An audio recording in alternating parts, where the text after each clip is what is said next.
Hey, you guys, how are you doing? Welcome. I'm so glad you're here. Hey, you guys, I gotta mute that. I'm just getting the mobile stream set up as we speak. That's why you heard that come through. Welcome to those just joining. God bless you. If anybody needs prayer, please don't hesitate to ask. Scott, I'm so glad to see you. I wasn't sure if you'd make it at this hour. How are you doing?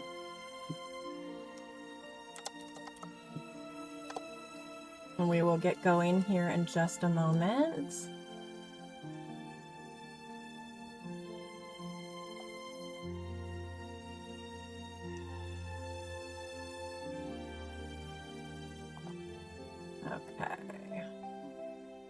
Okay, weird thing just happened.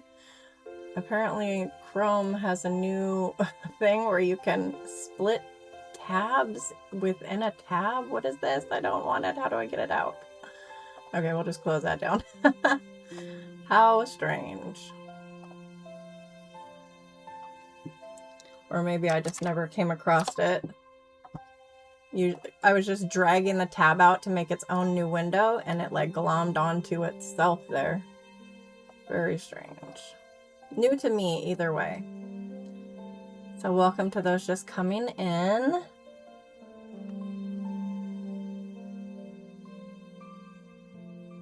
And we will be reading in 2 Kings today.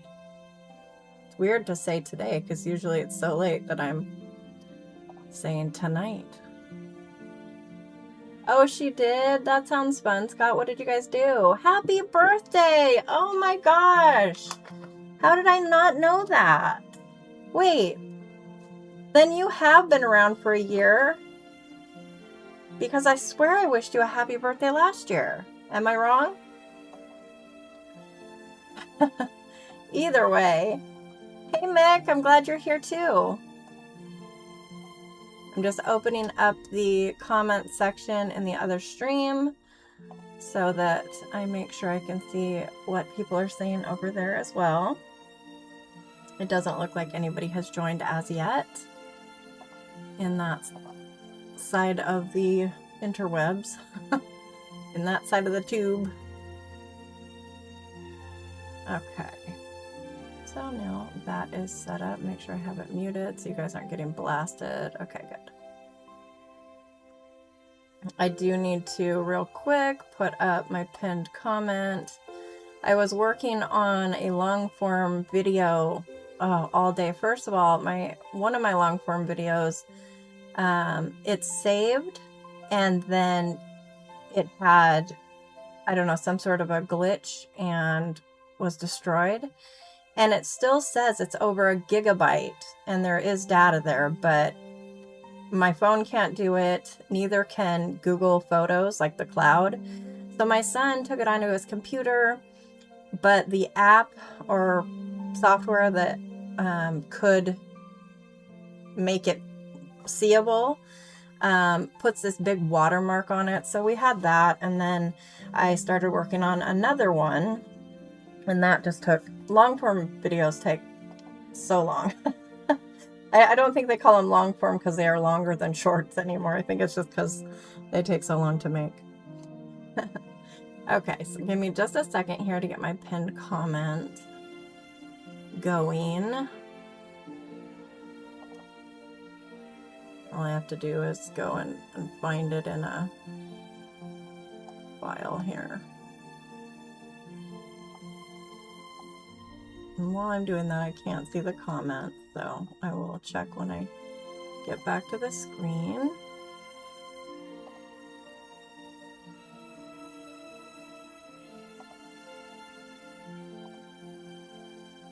Okay. I have it. That's so exciting that it's your birthday. How does it feel to be 50? Any different? I feel like when we get to be the ages we are these days, it's just another day. I don't care for my birthday. I like to celebrate other people, but when it comes to my birthday, I would just rather the day go by. I don't know why, but that's just me, I guess. All right. And here will be our pinned comment. Since I have the thing scrolling the screen saying, oh, it's in the pinned comment, I like to make sure it actually is there. Jesus loves you too, Mick. I'm so glad you're here. Welcome to all those coming in. Our schedule has gotten a little bit earlier right now. It comes and goes, you know. So I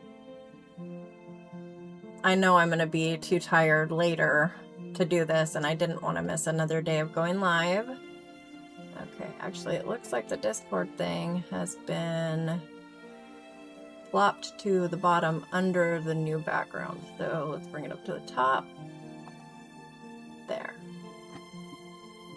Okay. Oh, yeah. That's rough. I'm sorry.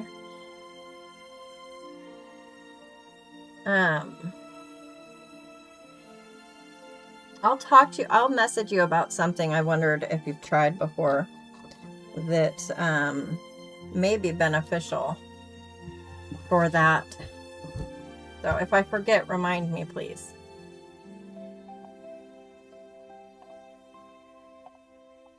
Okay, I'm going to make sure all the settings are good, and then we will jump right into reading the Bible. Okay.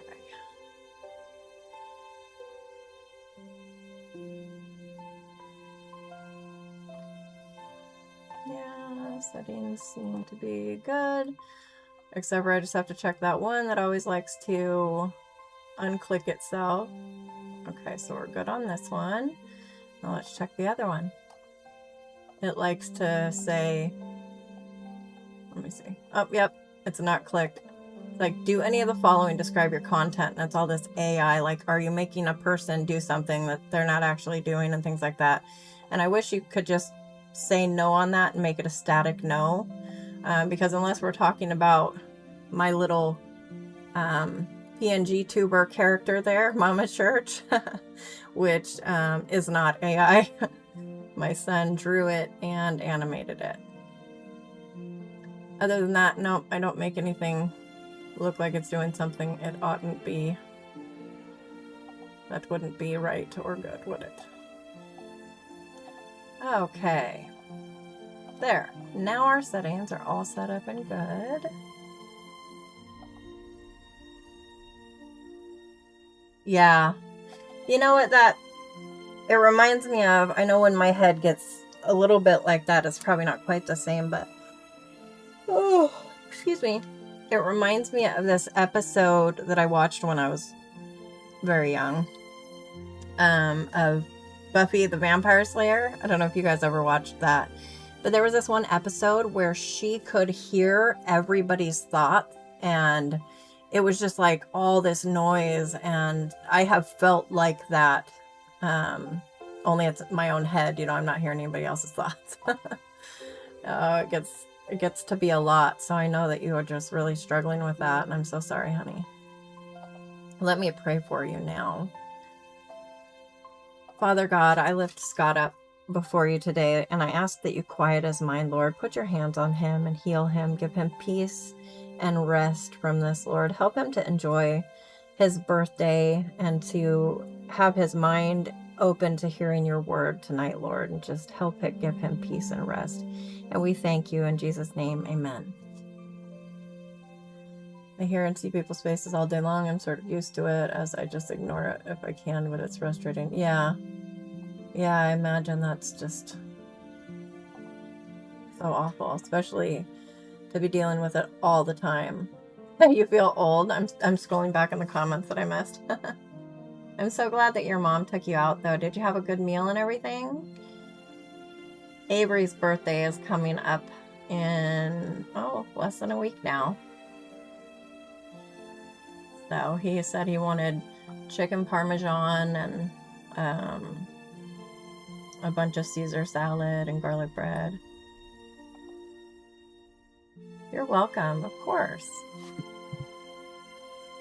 If nothing else, I'm going to pray about it.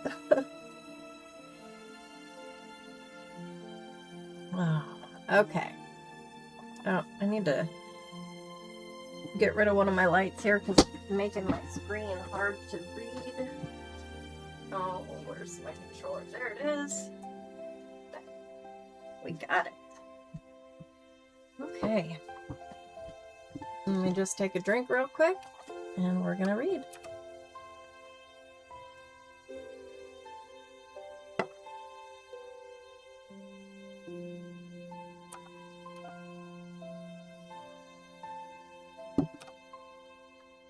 Okay, 2 Kings chapter 1.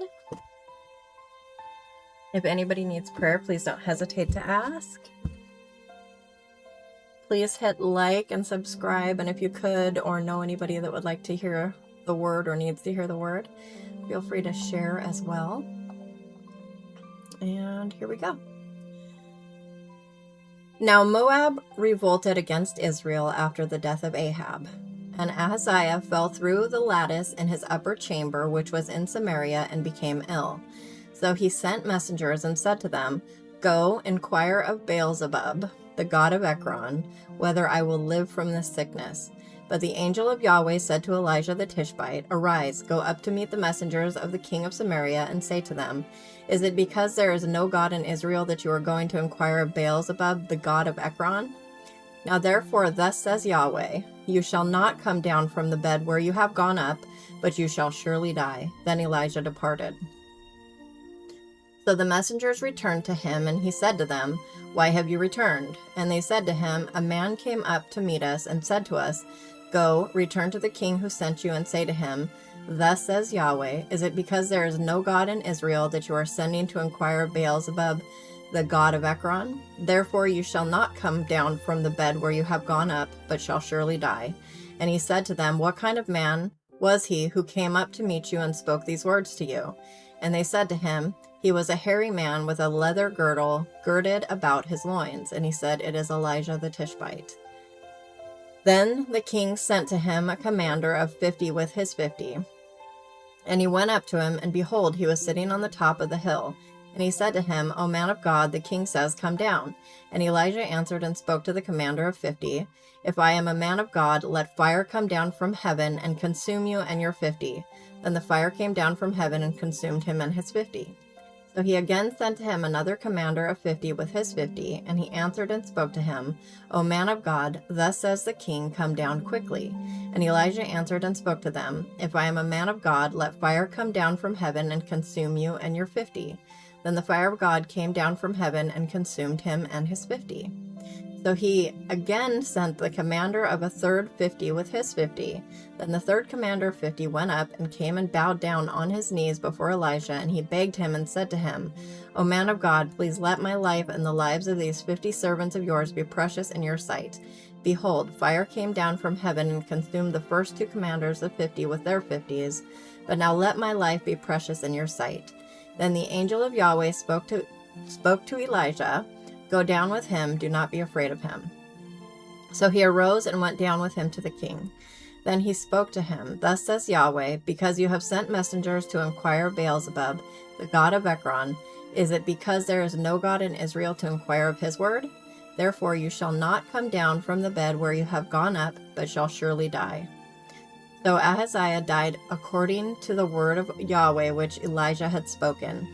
And because he had no son, Jehoram became king in his place in the 2nd year of Jehoram, the son of Jehoshaphat, king of Judah. Now the rest of the acts of Ahaziah which he did, are they not written in the book of the Chronicles of the kings of Israel? And that was 2 Kings chapter 1. Welcome to those just joining. God bless you. If you need prayer, please don't hesitate to ask.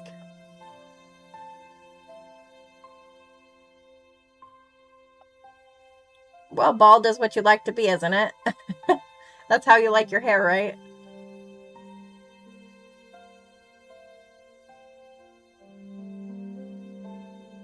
Okay.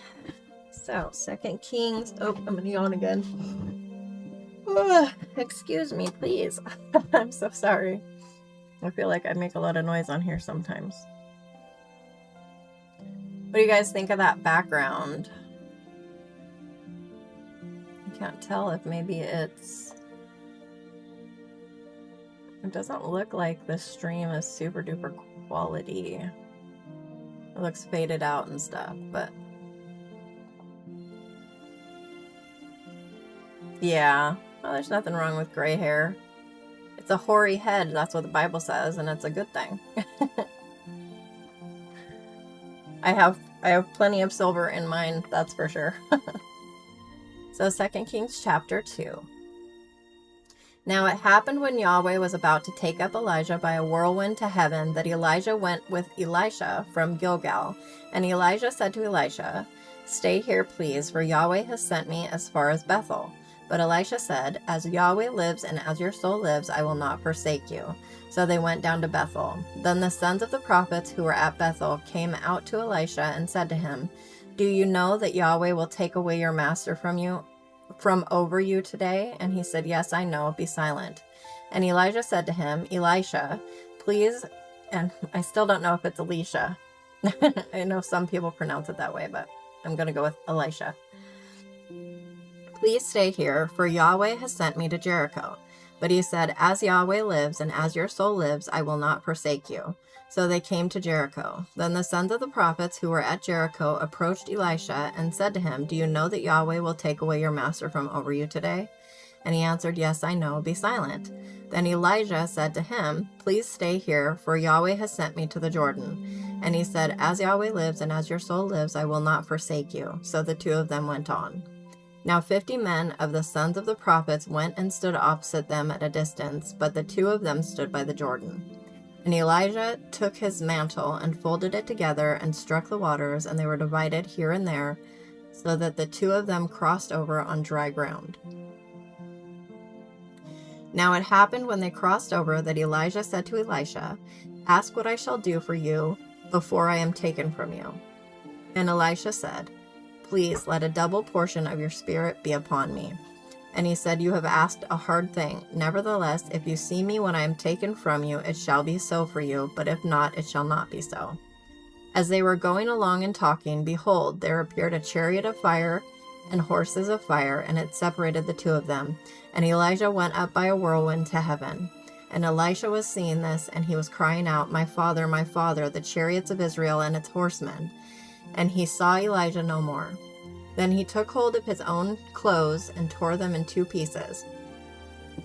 He also took up the mantle of Elijah that fell from him, and returned and stood by the bank of the Jordan. And he took the mantle of Elijah that fell from him, and struck the waters, and said, where is Yahweh, the God of Elijah? Indeed, he himself also struck the waters, and they were divided here and there, and Elisha crossed over. Then the sons of the prophets who were at Jericho opposite him saw him and said, the spirit of Elijah rests on Elisha. And they came to meet him and bowed themselves to the ground before him. Excuse me. Then they said to him, behold, now there are with you, with your 50 servants. Oh, okay, let's just start over that whole sentence. Then they said to him, behold, now there are with your servants 50 excellent men. Please let them go and search for your master, lest the spirit of Yahweh has taken him up and cast him on some mountain or into some valley. And he said, you shall not send. But when they urged him until he was ashamed, he said, send. They sent therefore 50 men, and they searched 3 days, but did not find him. So they returned to him while he was staying at Jericho, and he said to them, did I not say to you, do not go?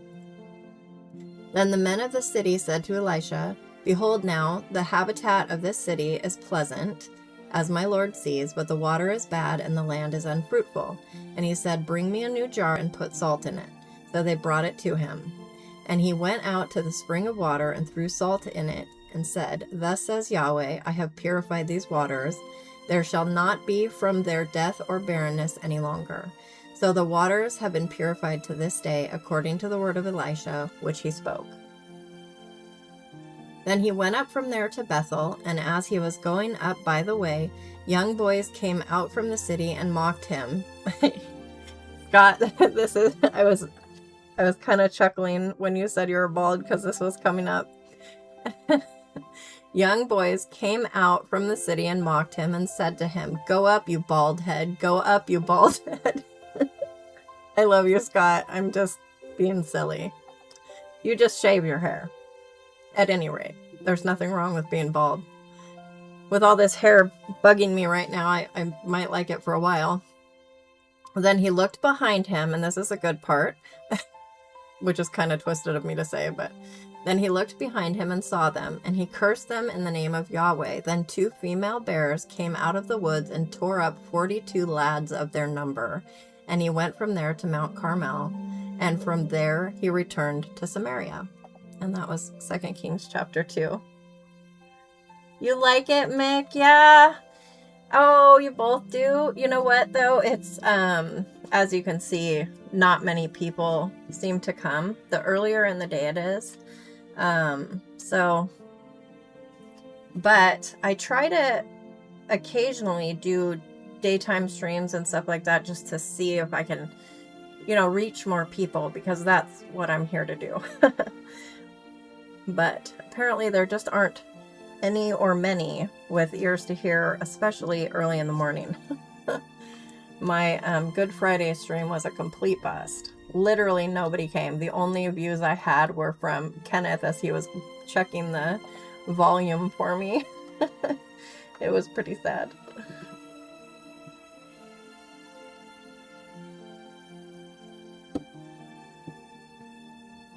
Yeah, it's 8 o'clock there for you, right?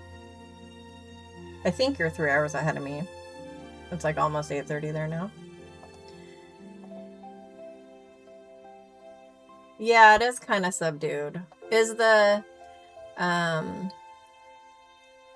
text readable for you guys? It looks a little light, doesn't it? Let me see. I can actually, let me go to it. I can change it. It's going to put a box behind it though, because the way that I get it so that it's see-through on the screen like this, is by changing the, oops, I'm in the wrong thing.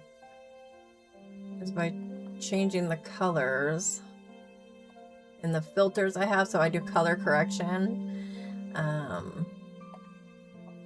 Oops. Oh, I know what's happened. Anytime the name of the tab I have opened changes, it wants me to put it in again if I leave it. So there we go with that. Back up. And let's see. All right, so I will up the opacity and you'll see that it's getting a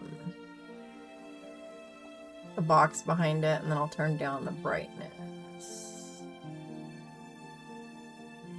Okay, so I prefer not to have a box behind it, but I want you to be able to read the text. That's like the most important thing, right? I like to have it there because some people, oh, thank you for the love. Oh, tiny dragons. Hi, baby, I love you. That's Steven. So let me see, I'll go to filters again. See if we can't change the hue a little bit. No, the hue is not wanting to change. Maybe if I changed it. Okay, there's the contrast and the gamma. Actually, if we do the gamma and turn down the brightness. No. I don't know, guys. There. I think that'll be better. Is it? No? Did that make it worse? Oh, I don't know. Let me know what you guys think of that. I know there's some people that like to be able to see the text. I know they could put on subtitles too, but this is just kind of how I've always felt is the way I should do it. Here, I will try one more thing. I'm going to change the color because I multiply the white to a different color. So let's try, I don't want to do black, but I don't want gold. I need like an off-white-ish. Let's try that. Maybe.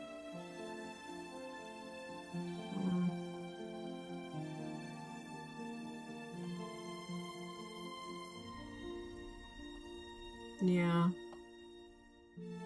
Contrast is up. Saturation, it doesn't change anything. Take down the brightness. I don't know. That'll do, donkey.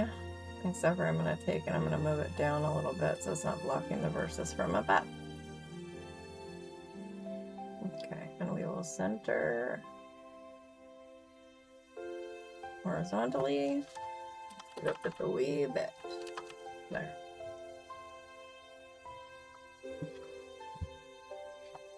Okay. I'm glad it's better. So I'm going to take a drink and then we will get into chapter 3.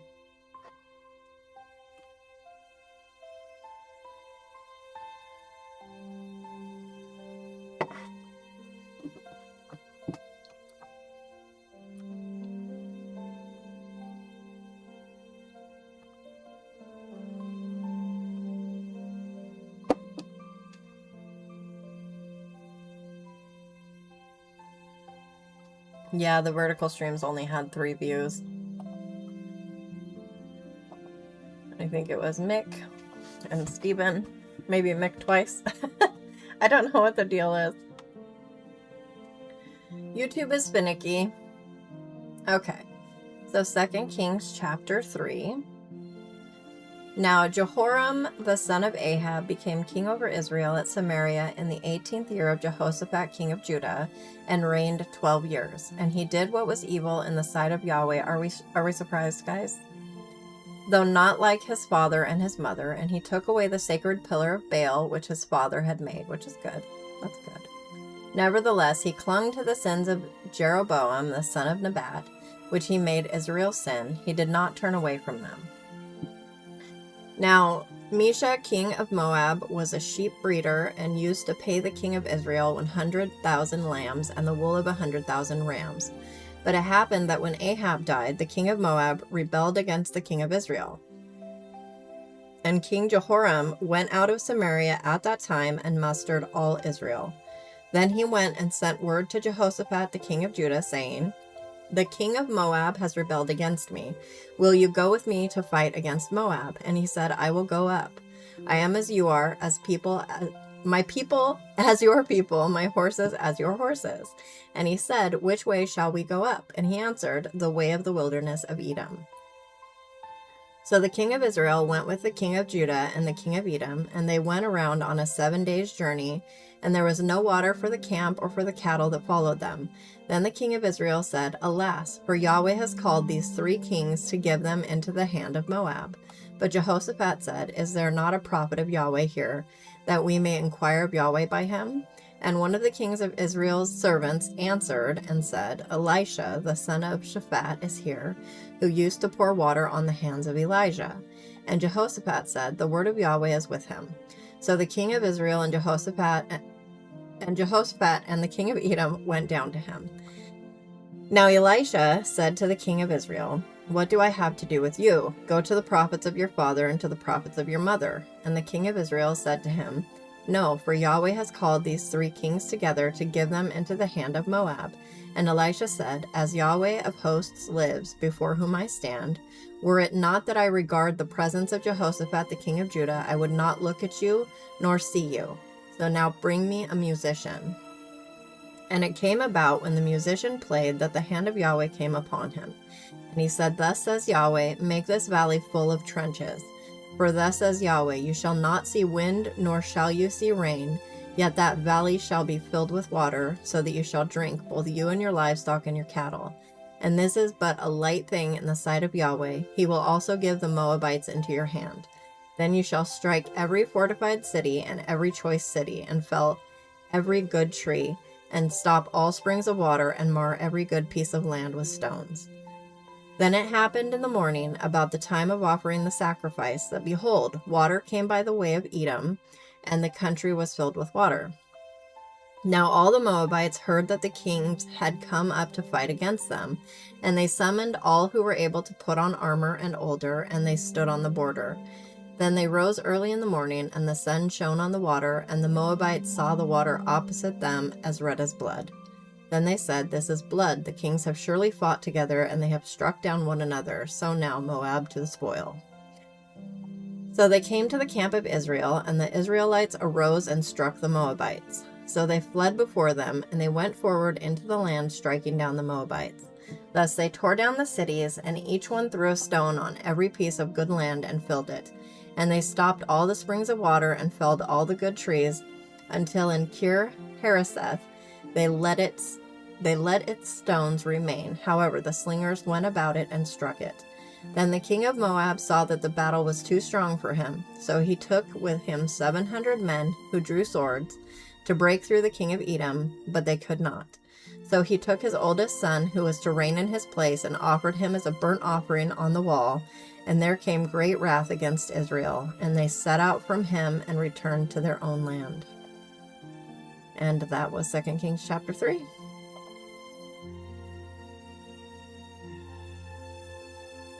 I can't imagine just being like, "I know, I'll burn my son alive." I'm just wild. I mean, just wild. Oh. Welcome to those just coming in. God bless you. If you need prayer, please don't hesitate to ask. I do have to once again dink with some settings real quick, so bear with me.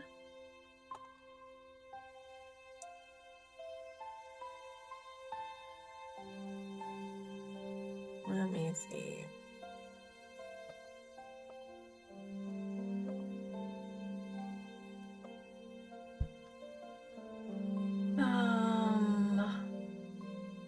Come on.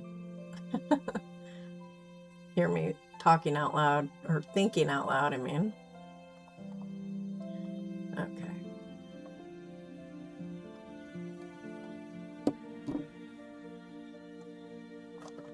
I'm going to change the title of the vertical stream and see if we can get it going. Actually, what I'm going to do is I'm going to copy the name of this stream, paste into it.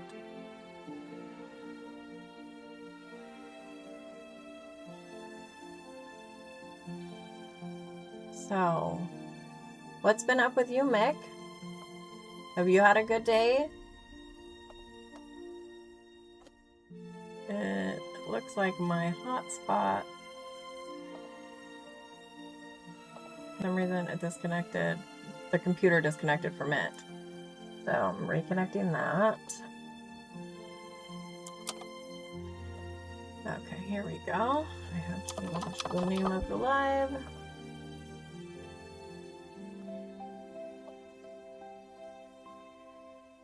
And hopefully none of the other settings are mucked up. It all seems good. There we go. Okay.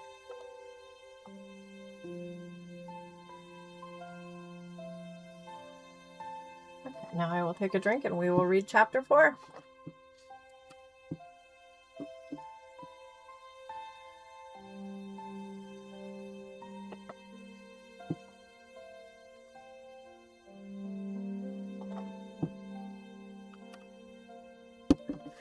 Actually, let me check the comments real quick. Oh yes, we should. I had been praying at the start of each stream and I forgot. Yes, it definitely was crazy times back then, although I think that there's plenty of crazy going on now, isn't there? Okay. Father God, we come before you and ask that you help this stream to get to those who need to be loved on, those who may need prayer, need someone to remind them that they're not alone in this world, and people with ears to hear so that they can get your word, Lord, and find your son, or maybe find him again. We thank you, Lord, for all you do for us, and we just ask that you help us all to understand and to listen for what you want us to hear, and not to insert any of our own thoughts into it, Lord, and just to understand what you want us to understand, and help us to always be striving to be like Jesus and be who you want us to be. And we thank you so much, Father, in Jesus' name, amen. Okay. Oh, doctor's appointments are always a fun day, huh? So all is well, though? Routine, or at least no bad news? We love you too, Mick. Okay. 2 Kings chapter 4. Now a certain woman of the wives of the sons of the prophets cried out to Elisha, "Your servant, my husband, is dead, and you know that your servant feared Yahweh, and the creditor has come to take my 2 children to be his slaves." And Elisha said to her, "What shall I do for you? Tell me, what do you have in the house?" And she said, "Your servant woman has nothing in the house except a jar of oil." Then he said, "Go, ask for vessels for yourself from those outside, from all your neighbors, even empty vessels. Do not get a few. And you shall go in and shut the door behind you and your sons, and pour out into all these vessels, and you shall set aside what is full." So she went from him and shut the door behind her and her sons, and they were bringing the vessels to her, and she poured. Now it happened that when the vessels were full, she said to her son, "Bring me another vessel." And he said to her, "There is not one vessel more," and the oil stopped. Then she came and told the man of God, and he said, "Go, sell the oil and pay your debt, and you and your sons can live on the rest." Now there came a day when Elisha passed over to Shunem, where there was a prominent woman, and she prevailed upon him to eat food. Now it happened, as often as he passed by, that he turned in there to eat food. And she said to her husband, "Behold, now I have I know that this is a holy man of God passing by us continually. Please let us make a little walled up chamber, and let us set a bed up there. Set a bed for him there, and a table and a chair and a lampstand, and it will be when he comes to us that he can turn in there." Now it happened that one day he came there and turned into the upper chamber, and there he lay down. Then he said to Gehazi his young man, "Call this Shunammite." So he called her, and she stood before him. And he said to him, Say now to her, behold, you have been careful for us with all this care. What can I do for you? Would you be spoken for to the king or to the commander of the army? And she answered, I live among my own people. So he said, what then is to be done for her? And Gehazi answered, truly she has no son, and her husband is old. And he said, call her. So he called her, and she stood in the doorway. Then he said, at this season next year you will embrace a son. And she said, no, my lord, O man of God, do not lie to your servant woman. Then the woman conceived and bore a son at that season the next year, as Elisha had said to her. Then the child was grown, and the day came that he went out to his father to the reapers. And he said to his father, my head, my head. And he said to his young man, carry him to his mother. Then he carried him and brought him to his mother, and he sat on her knees until noon, and then died. Then she went up and laid him on the bed of the man of God, and shut the door behind him, and went out. And she called to her husband and said, please send me one of the young men and one of the donkeys, that I may run to the man of God and return. And he said, why will you go to him today? It is neither new moon nor Sabbath. And she said, it is well. And she saddled a donkey and said to her young man, drive and go. Do not hold back the pace of the ride for me unless I tell you. So she went and came to the man of God at Mount Carmel. Now it happened that when the man of God saw her at a distance, he said to Gehazi his young man, behold, there is the Shunammite. Please run now to meet her and say to her, is it well with you? Is it well with your husband? Is it well with the child? And she answered, it is well. Then she came to the man of God to the hill and took hold of his feet, and Gehazi came near to push her away. But the man of God said, let her alone, for her soul is bitter within her, and Yahweh has hidden it from me and has not told me. Then she said, did I ask for a son from my lord? Did I not say, do not deceive me? Then he said to Gehazi, gird up your loins and take my staff in your hand and go. If you meet anyone, do not greet him, and if anyone greets you, do not answer him, and lay my staff on the boy's face. But the mother of the boy said, as Yahweh lives and as your soul lives, I will not forsake you. And he arose and followed her. Now Gehazi passed on before them and laid the staff on the boy's face, but there was no sound or response. So he returned to meet him and told him, saying, the boy has not awakened. Then Elisha came into the house, and behold, the boy was dead and laid on his bed. So he entered and shut the door behind them both and prayed to Yahweh. And he went up and lay on the child, and put his mouth on his mouth, and his eyes on his eyes, and his hands on his hands. And he stretched himself on him, and the flesh of the child became warm. Then he returned and walked in the house once back and forth, and went up and stretched himself on him. And the boy sneezed 7 times, and the boy opened his eyes. Then he called Gehazi and said, call this Shunammite. So he called her. Then she came in to him, and he said, take up your son. Then she came in and fell at his feet and bowed herself to the ground, and she took up her son and went out. Now Elisha returned to Gilgal, and there was a famine in the land. As the sons of the prophets were sitting before him, he said to his young man, put on the large pot and boil stew for the sons of the prophets. Then one went out into the field to gather herbs, and found a wild vine, and gathered from it wild gourds, filling his cloak, and came and sliced them into the pot of stew, for they did not know what they were. So they poured it out for the men to eat, and it happened that as they were eating of the stew, they cried out and said, O man of God, there is death in the pot. And they were unable to eat. But he said, now bring flour. He threw it into the pot and said, pour it out for the people that they may eat. Then there was no harm in the pot. Now a man came from Baal-Shalisha,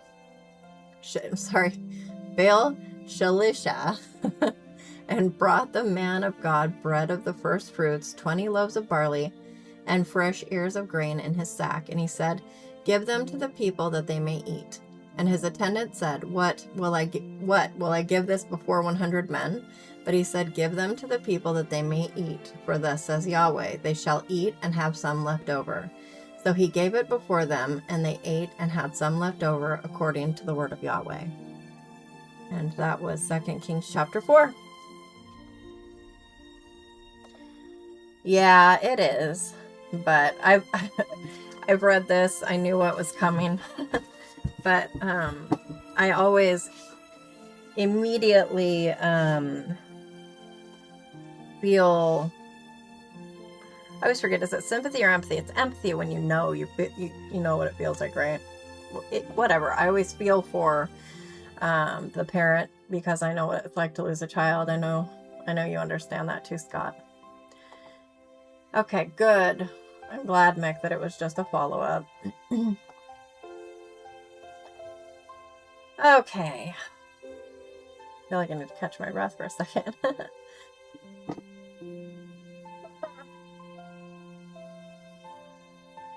Interesting. The text for the Discord thing is supposed to be black. Why is it white? Everything is wonky tonight. What is happening? I'm gonna check that out, I guess. Because the white going over the white just doesn't help anybody, I don't think. Oh, I see. I think I accidentally changed the background color on that one. That one was my fault. I too can be wonky. Okay. So welcome to anyone who has joined us since I said it last time. And I like to say regularly, if you need prayer, don't hesitate to ask, because we are more than happy to lift you up and love on you and support you through it.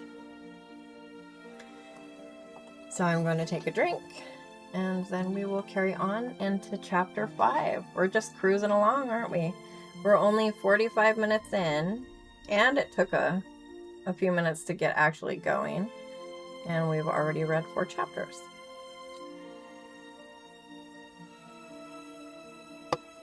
This reminds me of when we were talking about who would you want to meet from the Bible and talk to, or have lunch with, or dinner with. Do you remember that?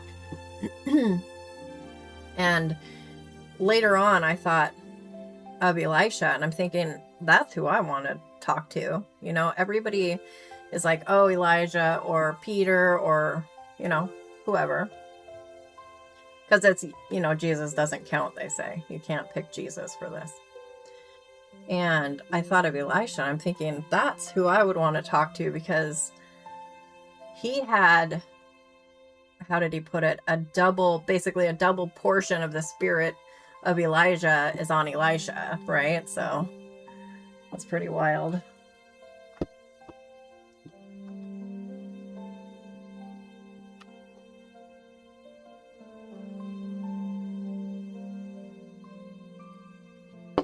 Okay. Here, let's try some hashtags. Oops, my scarf is falling off of my head. Okay. God, Bible verse. Is it Bible verses or Bible verse? Usually on anything on YouTube, it pops up the hashtags, but in the live comments or any comments, it doesn't pop up because for whatever reason. So,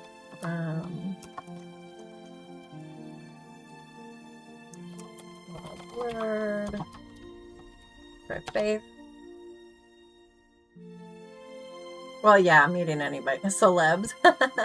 Yeah, I mean, the only celebrities I'd want to meet. Honestly. So I'm going to put these hashtags down on the other one. If you guys don't mind, you can drop hashtags too, or any comments that are made in the chat, or just the chat going consistently is beneficial. That helps to bring people in.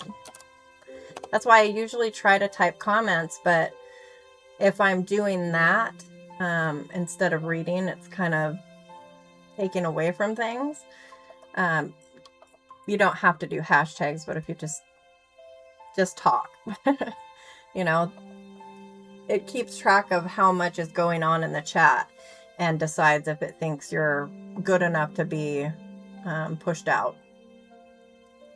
Yeah, it helps the algorithm. Yeah, exactly. But, you know, don't feel like you have to. I'm just going to drop some comments in here. Yeah, the hashtags do. All of it does. Let me see. Give me just a second real quick. I'm going to type up some comments that I can drop in.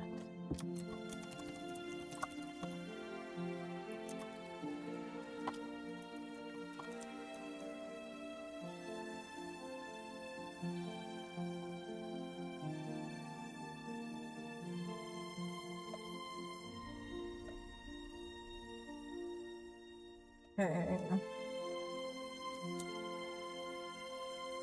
Oh, the limit. I really feel like people who, like, if it's your live stream,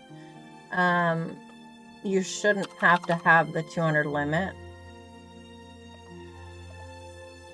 The 200 character limit in comments. But, I mean, we're talking about YouTube here. They notify me of my own comments. Like, when I reply to one of you guys in my comment sections, it notifies me. So, it's a little silly.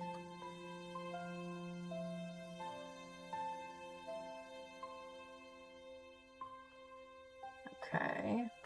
And then I'll just put some in the other one.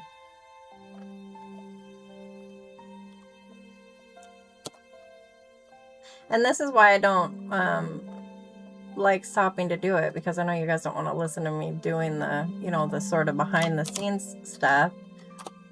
And I'll have things typed up, prepared to put down in the comments. But even just stopping to copy and paste that, it's kind of a okay. At any rate, I'm just going to carry on reading. God will get it where it needs to go, right?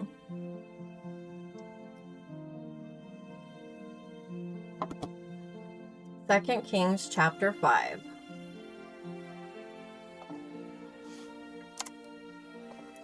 Now Naaman, commander of the army of the king of Aram, was a great man with his master and highly respected, because by him Yahweh had given salvation to Aram.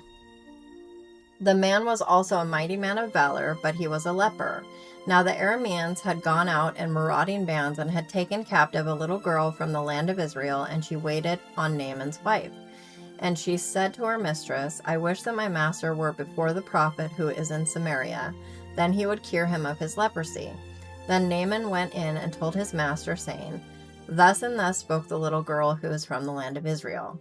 Then the king of Aram said, Go now, and I will send a letter to the king of Israel. So he went and took in his hand 10 talents of silver, and 6,000 shekels of gold, and 10 changes of clothes. And he brought the letter to the king of Israel, saying, So now as this letter comes to you, behold, I have sent Naaman my servant to you, that you may cure him of his leprosy. Now it happened that when the king of Israel read the letter, he tore his clothes and said, Am I God to be put to death and to make alive, that this man is sending word to me to cure a man of his leprosy? But know now, and see how he is seeking a quarrel against me. Now it happened when Elisha the man of God heard that the king of Israel had torn his clothes, that he sent word to the king, saying, Why have you torn your clothes? Now let him come to me, and he shall know that there is a prophet in Israel. So Naaman came with his horses and his chariots, and stood at the doorway of the house of Elisha. And Elisha sent a messenger to him, saying, Go and wash in the Jordan 7 times, and your flesh will be restored to you, and you will be clean. But Naaman was furious, and went away and said, Behold, I said to myself, He will surely come out to me, and stand and call on the name of Yahweh his God, and wave his hand over the place, and cure the leper. Are not Abana and Pharpar, the rivers of Damascus, better than all the waters of Israel? Could I not wash in them and be clean? So he turned and went away in wrath. Then his servants approached and spoke to him and said, My father, had the prophet spoken with you to do some great thing, would you not have done it? How much more then, when he says to you, Wash and be clean? So he went down and dipped himself 7 times in the Jordan, according to the word of the man of God, and his flesh was restored like the flesh of a young boy, and he was clean.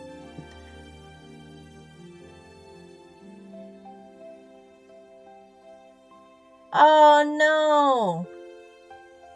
Oh, Abby, I'm so sorry. Oh no. Father God, I lift Abby up before you. We know that that you are near to the brokenhearted, Lord, and we ask that you give her peace and love her through this. Our pets, Lord, I know you know, because you know us and you created us, and you know that we just love them dearly, and it's very hard when we lose them. So if you would just give our young sister Abby and her family peace, Lord, and love them through this. We thank you in Jesus' name. Amen.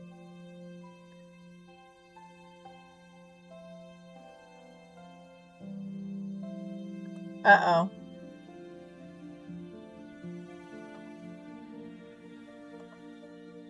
I'm sorry you're going through that, honey. Okay. I've lost many pets to the road. But that was all when I just realized I think there's a spider in the corner of my room. I don't like it.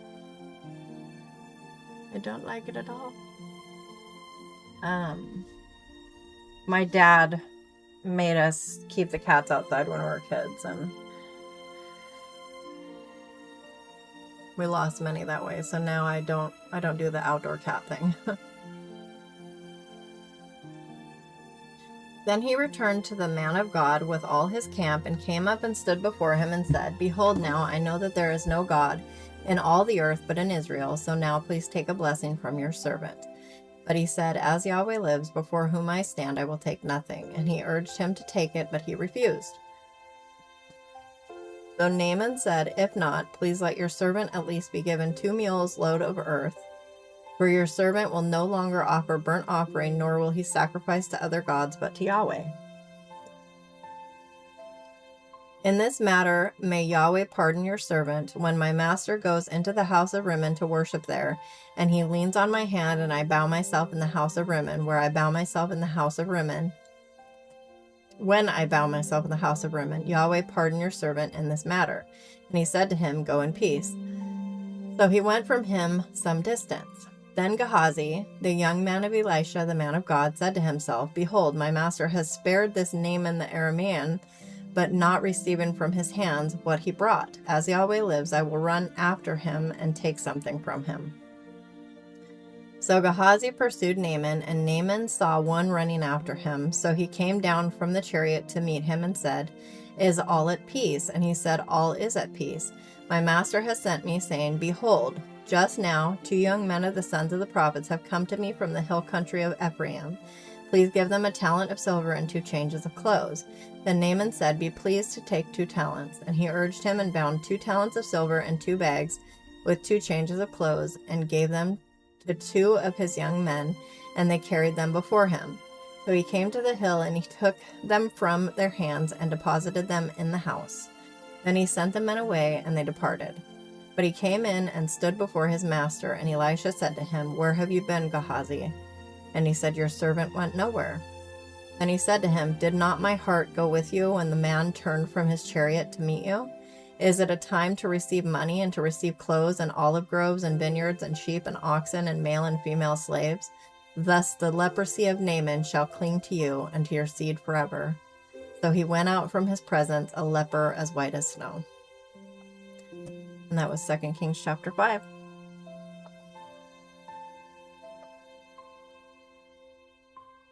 Oh yeah, danger noodles are never fun.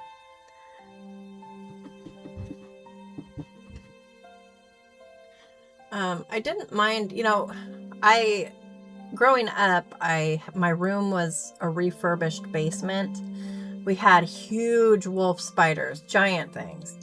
And I didn't like them then, but you kind of get used to it. And then a couple years ago, I was bit by a spider, and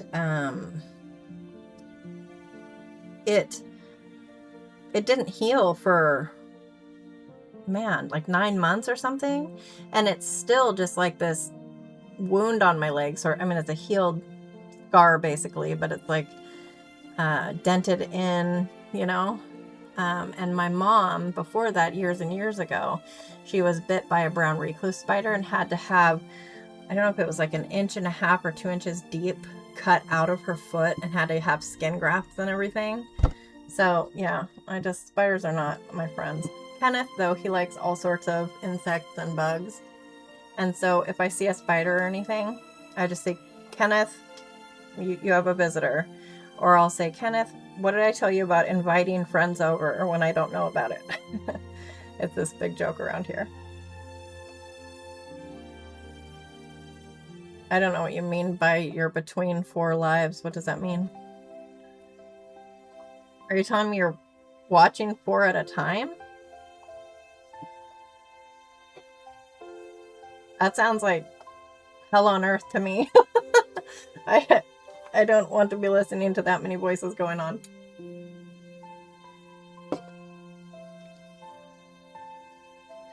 Okay, so we are going to carry on into 2 Kings chapter 6. Mick, you still there?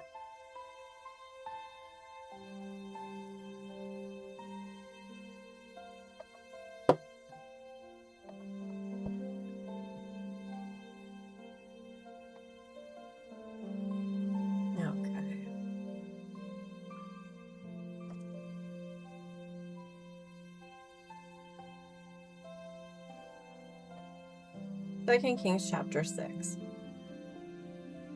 And the sons of the prophets said to Elisha, Behold now, the place before you where you are living is too limited for us. Please let us go to the Jordan, and each of us take from there a beam, and let us make a place there for ourselves where we may live. So he said, Go. Then he said, Please be willing to go with your servants. And he answered, I shall go. So he went with them, and they came to the Jordan and cut down trees. Now it happened that as one was felling a beam, the axe head fell into the water, and he cried out and said, Alas, my master, for it was borrowed. Then the man of God said, Where did it fall? And when he showed him the place, he cut off a stick and threw it in there and made the iron float. And he said, Take it up for yourself. So he sent forth his hand and took it. Now the king of Aram was warring against Israel, and he counseled with his servants, saying, In such and such a place shall be my camp. Okay, yeah, no problem. It's just my phone, where the live is running from, said there was nobody in here. And then also the analytics on the computer said only one was here. So I was just checking in with you. Now the king of Aram was warring against Israel, and he counseled with his servants, saying, In such and such a place shall be my camp. And the man of God sent word to the king of Israel, saying, Beware that you do not pass this place, for the Arameans are coming down there. And the king of Israel sent to the place about which the man of God had told him. Thus he warned him, so that he guarded himself there more than once or twice. Then the heart of the king of Aram was enraged over this thing, and he called his servants and said to them, Will you not tell me which of us is for the king of Israel?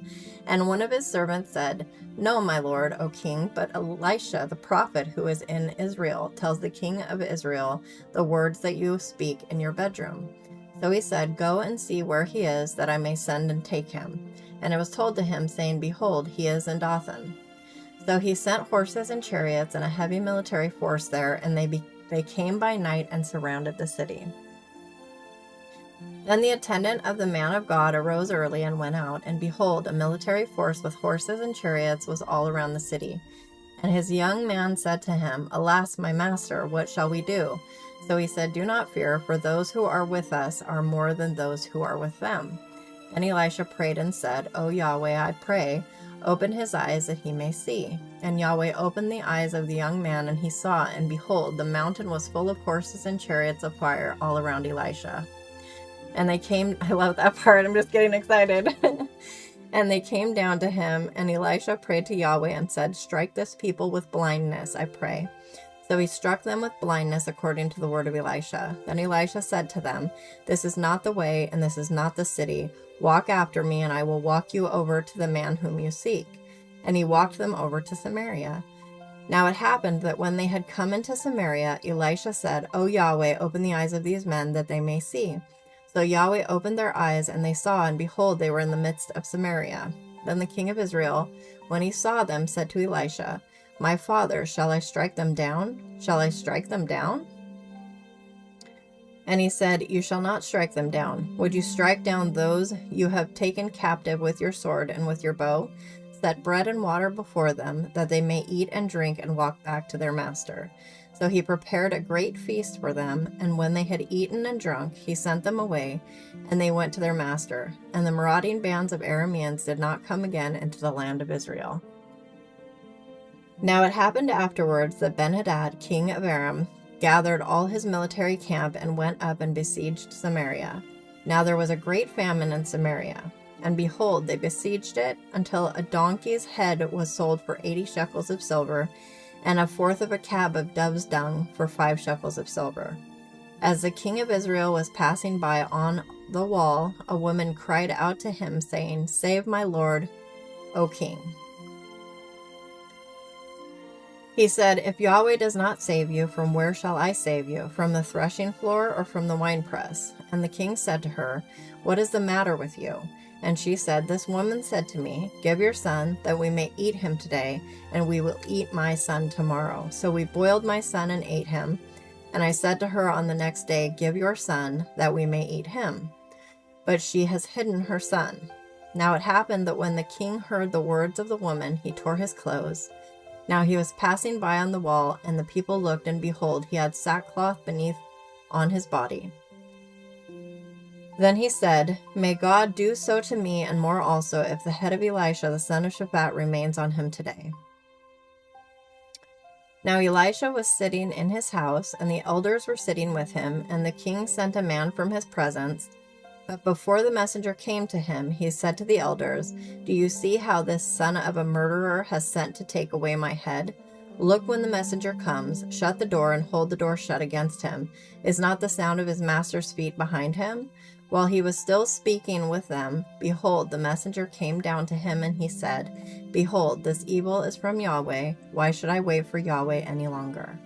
And that was 2 Kings chapter 6. Rebel, hey, how are you? I'm glad you made it. Yes, they did. Yeah. Yeah, and that was prophesied as well. They did eat their sons, indeed. Well, they ate her son. The other lady ate her son with her and then hid her own kid. But either way, yes, they were eating the flesh of children. Which is really hard to fathom, isn't it?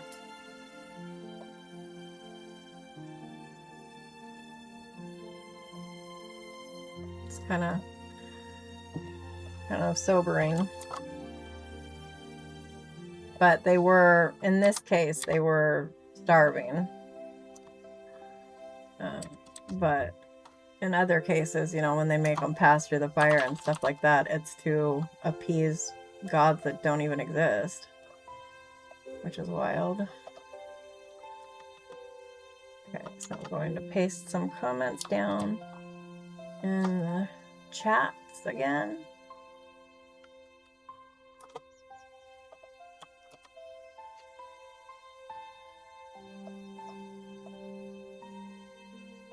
I'm just kind of putting some stuff about Elisha that maybe we hadn't thought about. Maybe get some conversation going.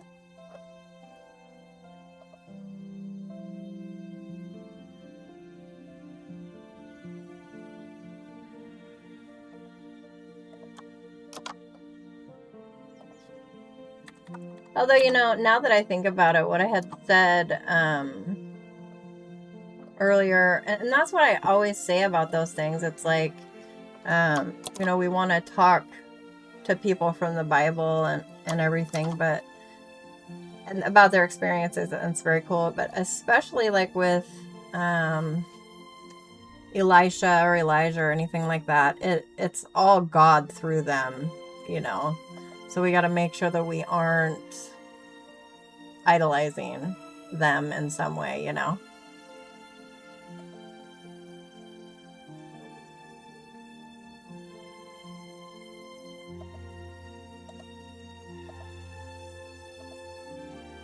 Okay.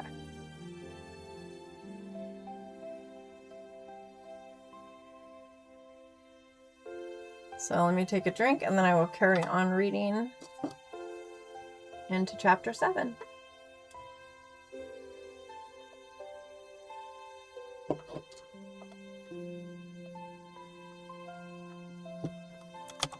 Hang on just a sec.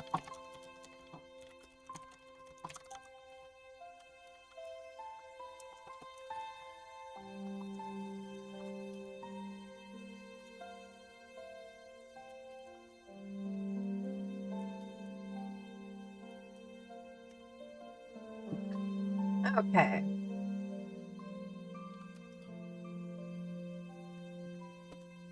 Second Kings chapter 7. Then Elisha said, "Listen to the word of Yahweh. Thus says Yahweh, about this time tomorrow, a seah of fine flour will be sold for a shekel, and 2 seahs of barley for a shekel. Seahs of barley for a shekel in the gate of Samaria." And the royal officer on whose hand the king was leaning answered the man of God and said, "Behold, if Yahweh should make windows in heaven, could this thing be?" Then he said, "Behold, you will see it with your own eyes, but you will not eat of it."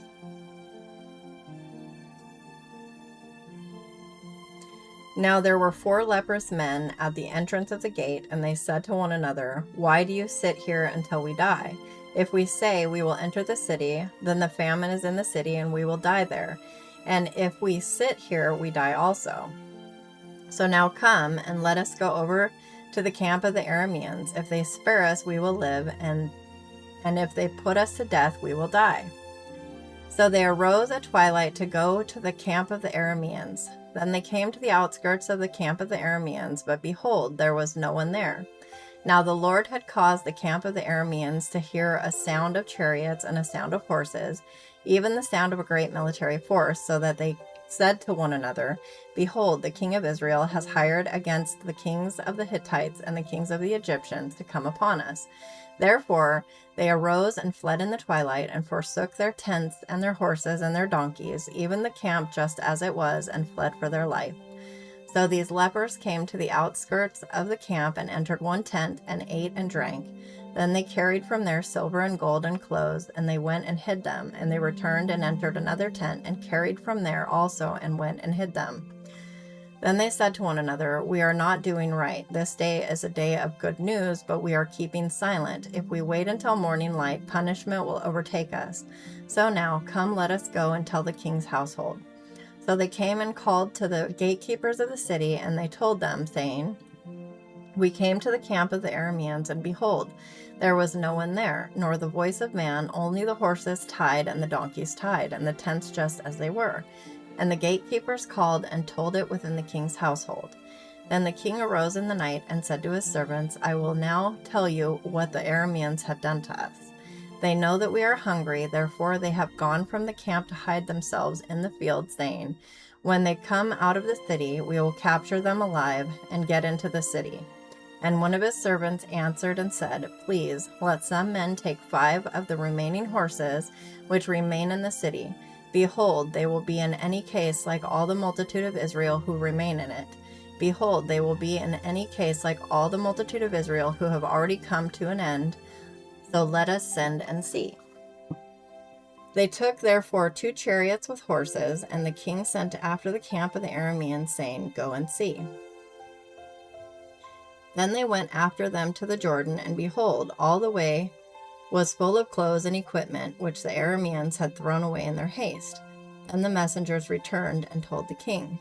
So the people went out and plundered the camp of the Arameans. Then a seah of fine flour was sold for a shekel, and 2 seahs of barley for a shekel, according to the word of Yahweh.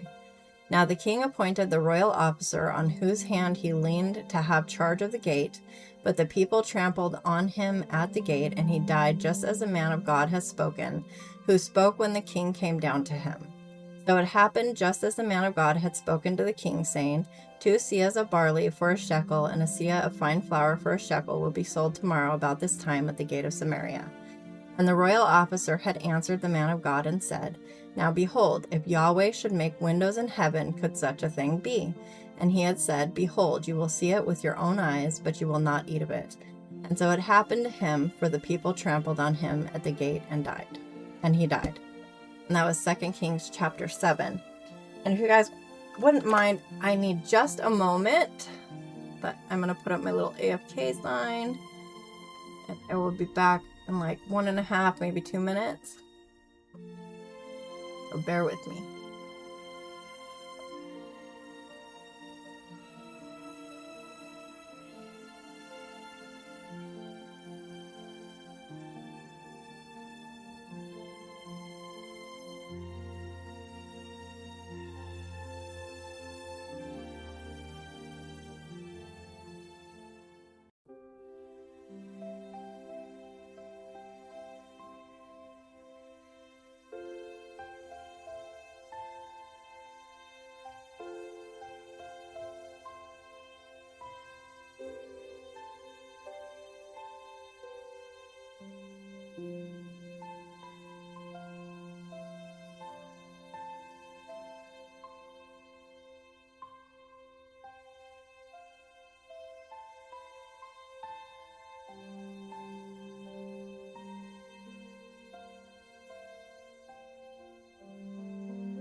Okay. I've returned. And just take a drink real quick. And I'll check the comments.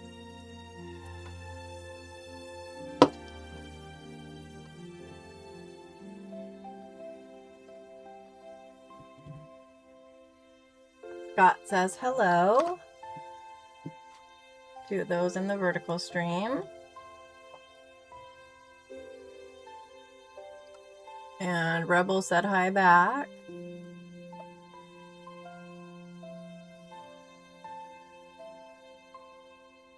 Let me read back through the comments.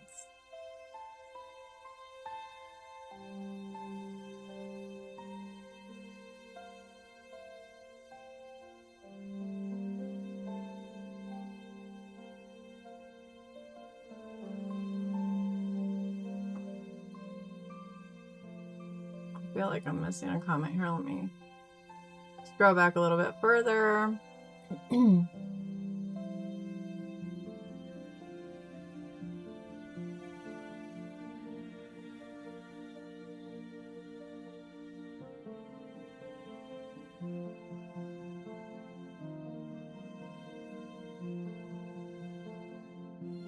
I'm not sure what you mean, Rebel, that that they're in the Bible. I mean, sure, but they're also condemned in the Bible as false.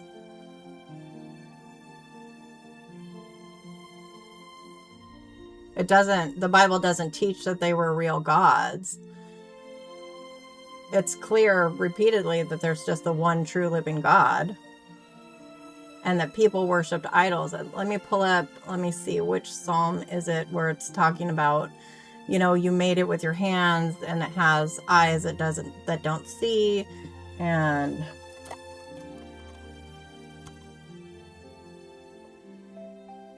okay, so Psalm 115. Their idols are silver and gold, the work of men's hands. They have mouths, but they speak not. Eyes have they, but they see not. They have ears, but they hear not. So they weren't real, divine things. And any of the, so-called other gods, it's all just really Satan.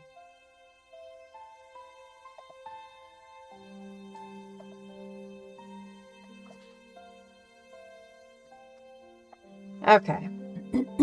One more drink and then on we go into chapter 8.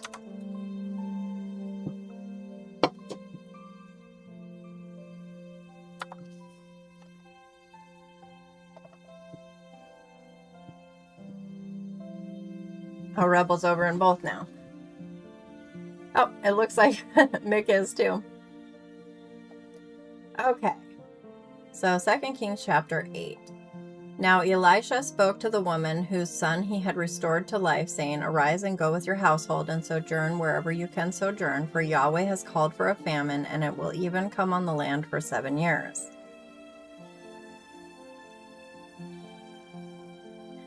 So the woman arose and did according to the word of the man of God, and she went with her household and sojourned in the land of the Philistines 7 years. Now it happened at the end of 7 years that the woman returned from the land of the Philistines, and she went out to cry out to the king for her house and for her field. Now the king was speaking with Gehazi, the young man of the man of God, saying, Please recount to me all the great things that Elisha has done. Now it happened as he was recounting to the king how he had restored to life the one who was dead, that behold, the woman whose son he had restored to life was crying out to the king for her house and for her field.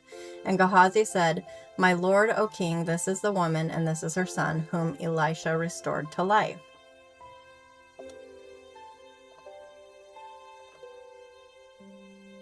Second. Then the king asked the woman, and she recounted it to him. So the king appointed for her a certain officer, saying, Restore all that was hers and all the produce of the field from the day that she left the land until now.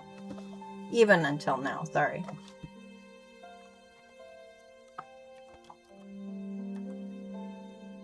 I need to pop over into the Discord really quick. I forgot I didn't let them know. I did earlier, but that's been hours ago now. So I'm going to let them know I am live now.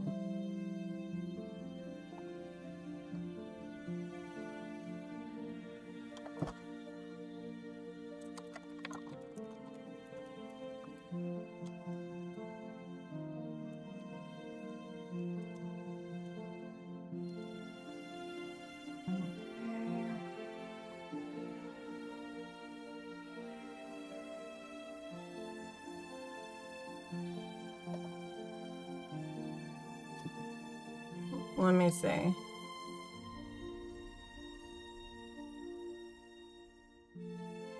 You said you were just reading something that many, when they hear about the eating of their own children, they just dismiss the Bible altogether.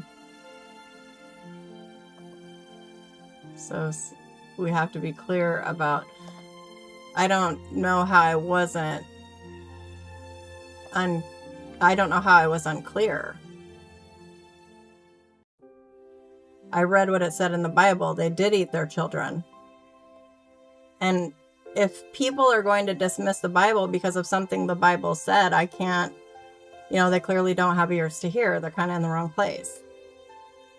But the phrase that the depths of Satan, that doesn't prove that false gods are real gods.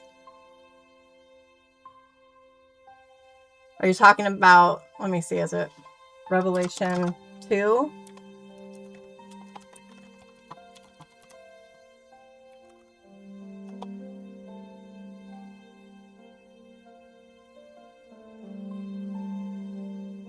And that still goes back to what I said about it's all Satan. In Revelations 2:24, Jesus is condemning corrupt teaching, not affirming pagan gods as legitimate divine beings. Like what? I'm not sure what. Are you saying that they exist and that they're...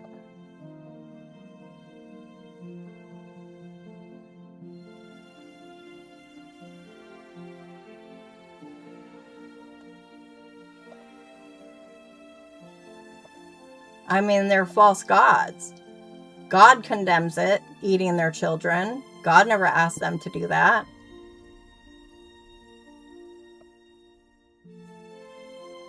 So I guess I'm not sure where you're coming from with this or what you're...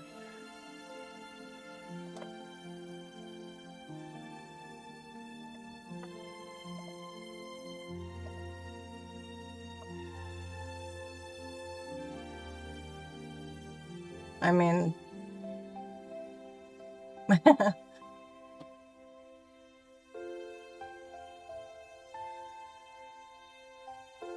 okay.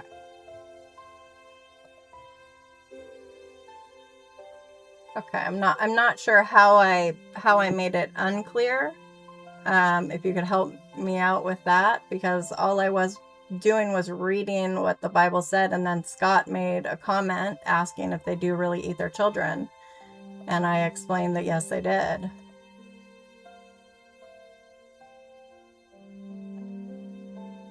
Okay, at any rate, now that I have told the Discord, oh, actually, did I even send it? Give me a quick second here.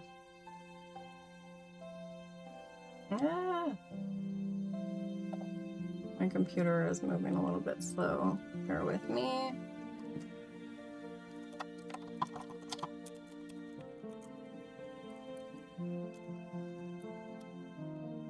All right, there we go. Then Elisha came to Damascus. Now Ben-Hadad, king of Aram, was sick, and it was told to him, saying, "The man of God has come here." And the king said to Hazael, "Take a present in your hand and go to meet the man of God and inquire of Yahweh by him, saying, Will I be restored to life from this sickness?" So Hazael went to meet him and took a present in his hand, even every kind of good thing of Damascus, 40 camels' loads. And he came and stood before him and said, "Your son Ben-Hadad, king of Aram, has sent me to you, saying, Will I be restored to life from this sickness?"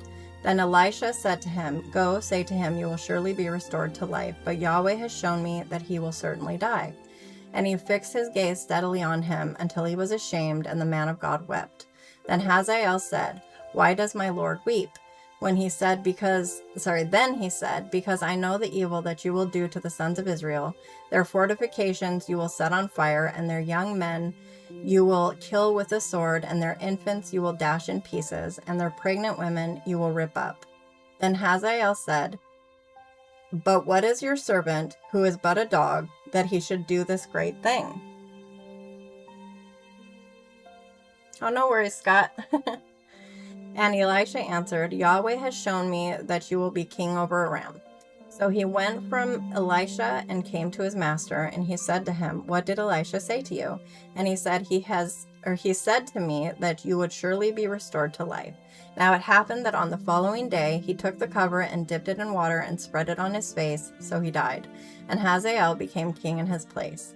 Now in the 5th year of Joram, the son of Ahab, king of Israel, Jehoshaphat being then the king of Judah, Jehoram the son of Jehoshaphat, king of Judah, became king. He was 32 years old when he became king, and he reigned 8 years in Jerusalem. And he walked in the way of the kings of Israel, just as the house of Ahab had done, and the daughters of Ahab became his wife, and he did what was evil in the sight of Yahweh. However, Yahweh was not willing to make Judah a ruin for the sake of David his servant, since he had promised him to give a lamp to him through his sons always. In his days, Edom revolted from under the hand of Judah and made a king over themselves. Then Joram crossed over to Zair, and all his chariots with him. And he arose by night and struck the Edomites who were surrounding him and the commanders of the chariots, but his army fled to their tents. So Edom revolted against Judah to this day. Then Libnah revolted at the same time. Now the rest of the acts of Joram and all that he did, are they not written in the book of the Chronicles of the kings of Judah? So Joram slept with his fathers and was buried with his fathers in the city of David, and Ahaziah his son became king in his place. In the 12th year of Joram the son of Ahab king of Israel, Ahaziah the son of Jehoram king of Judah became king. Ahaziah was 22 years old when he became king, and he reigned 1 year in Jerusalem. And his mother's name was Athaliah, a granddaughter of Omri, king of Israel. He also walked in the way of the house of Ahab, and did what was evil in the sight of Yahweh, like the house of Ahab had done, because he was a son-in-law of the house of Ahab. Then he went with Joram the son of Ahab to war with Hazael king of Aram at Ramoth Gilead, and the Arameans struck Joram. So King Joram returned to be healed in Jezreel of the wounds which the Arameans had caused by striking him at Ramah when he fought against Hazael king of Aram. Then Ahaziah, the son of Jehoram, king of Judah, went down to see Joram, the son of Ahab, in Jezreel because he was sick. And that was 2 Kings chapter 8. Oh, Carla, you're here. How are you? Yes, it is Scott's birthday. Here. Happy birthday to you. Happy birthday to you. Happy birthday, dear Scott. Happy birthday to you. I'm not much of a singer, but I thought I would anyway. I sing to my cats a lot, and they really like it. So I have started singing At Last. At last my love has come along, to my little wheezy girl. And I took a video of doing that on the cat channel and posted it. Oh, you're blushing. Yeah, you're probably just sick to your stomach because of my voice is so terrible.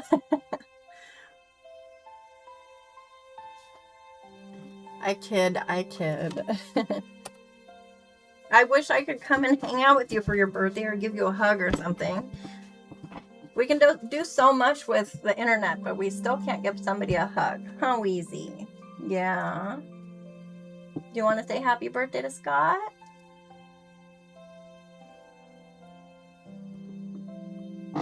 Sweet girl. You guys will hear my chair.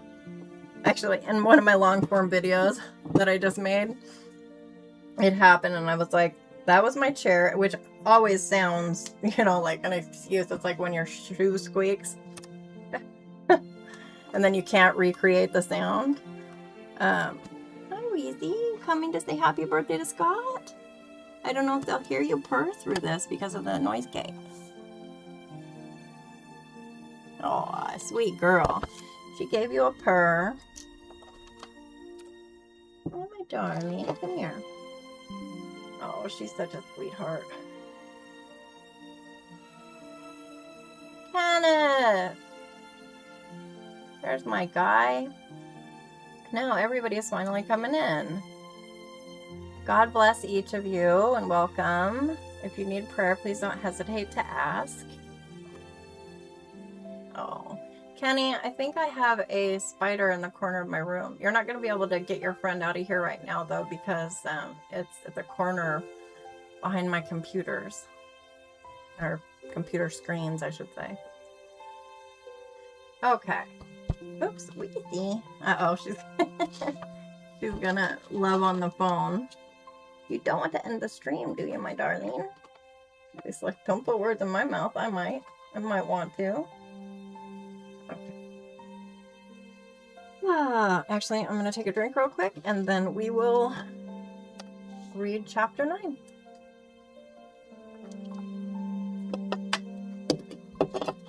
Easy. Come here.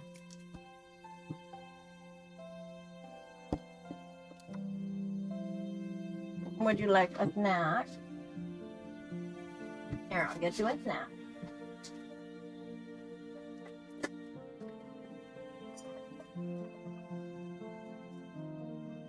Oops, no, you cannot have the packet of do not eat desiccated stuff. There you go. There you go. Oh, you just want me? Oh, I love you. Okay. 2 Kings chapter 9. Again, if anybody needs prayer, please don't hesitate to ask. And again, happy birthday, Scott. I'm so glad you're here celebrating it with us. The gray hair suits you though, Scott. I saw your picture. Good looking guy. Did you ever go and add me on, or follow me on Facebook? I don't know, it doesn't let me add friends. I went and I found your profile. I could tell it was you because I love your smile. Okay. Again, 2 Kings chapter 9.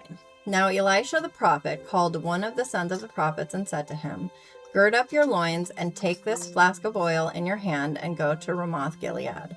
And you will come there and look there for Jehu the son of Jehoshaphat, the son of Nimshi. And you will come in and bid him arise from among his brothers, and you will cause him to come into an inner room. Then you will take the flask of oil and pour it on his head and say, Thus says Yahweh, I have anointed you king over Israel. Then open the door and flee, and do not wait. So the young man of the prophet, went to Ramoth Gilead. Then he came, and behold, the commanders of the military were sitting, and he said, I have a word for you, O commander. And Jehu said, For which one of us? And he said, For you, O commander. And he arose and came into the house, and he poured the oil on his head and said to him, Actually, give me just a quick second, guys.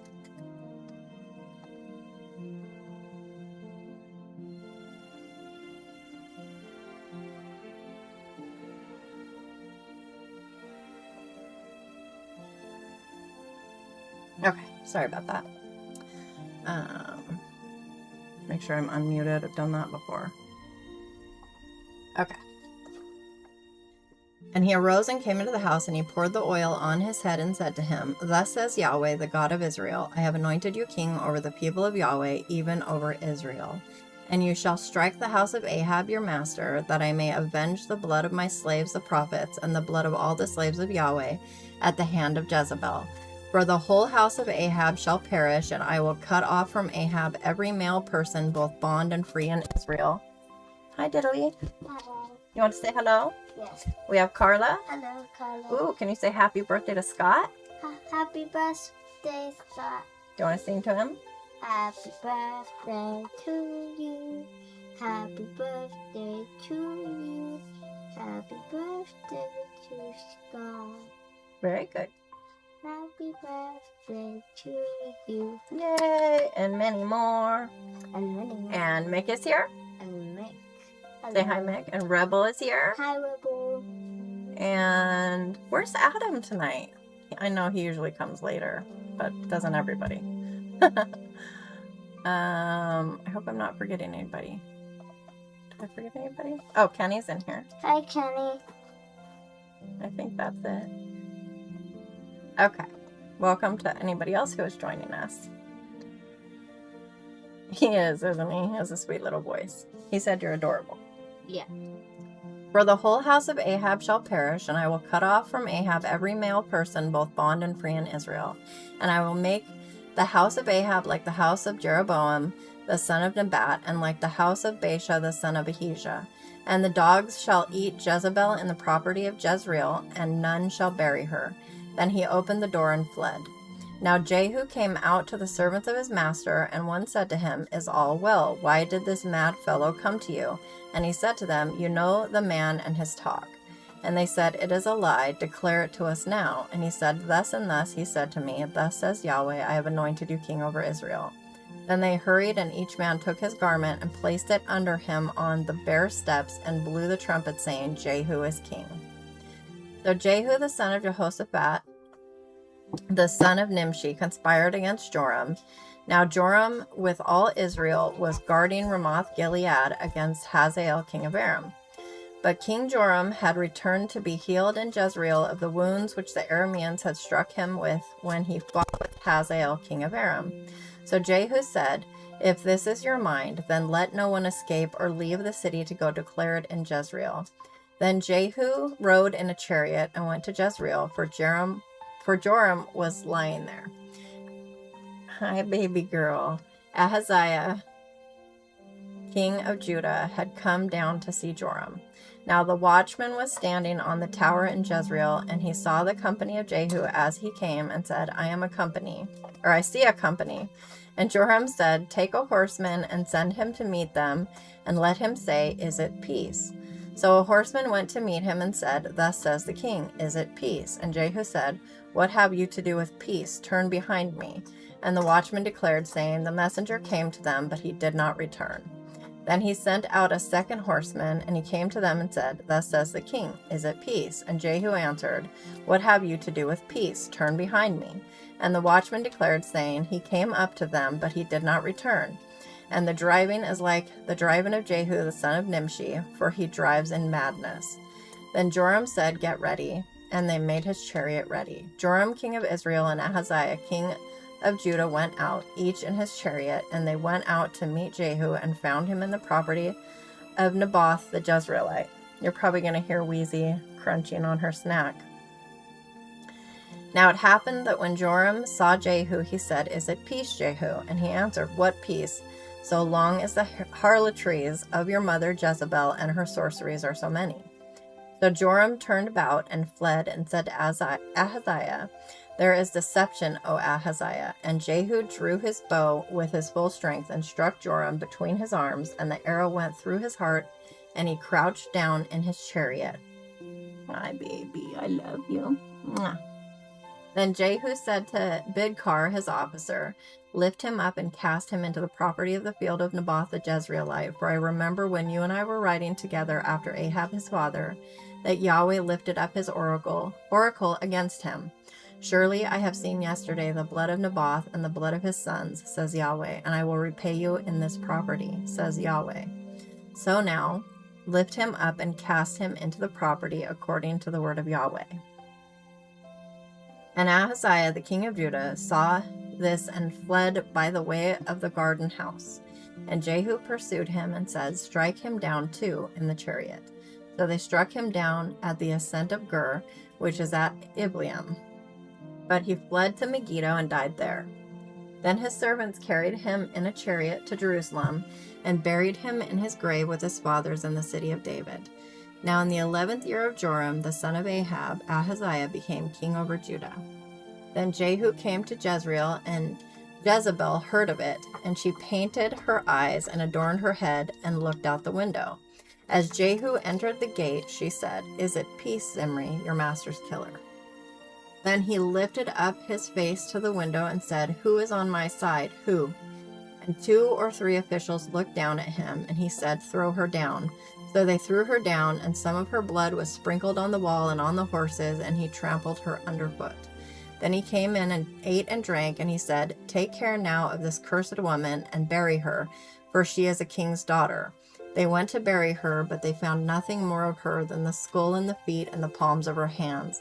Therefore they returned and declared it to him, and he said, "This is the word of Yahweh, which he spoke by his servant Elijah the Tishbite, saying, In the property of Jezreel the dogs shall eat the flesh of Jezebel, and the corpse of Jezebel will be as dung on the face of the field in the property of Jezreel, as they cannot say, This is Jezebel." So they cannot say. Sorry, Wheezy is chasing the cursor in front of me, so I can't see the monitor all that well. And that was chapter 9 of 2 Kings. Wheezy, do you need to go out and go potty? Sweetheart, I'll take you over. I'll be right back, guys. I just gotta let her out of my room. Oh, you just paw on the door and you're ready to come back in. Thank you.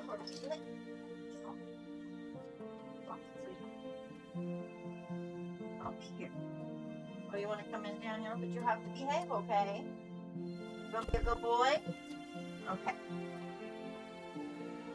Sorry about that. Okay. Give me just 1 second. And welcome to those just coming in. God bless you. If you need prayer, please don't hesitate to ask. I am more than happy to pray for anybody who needs it.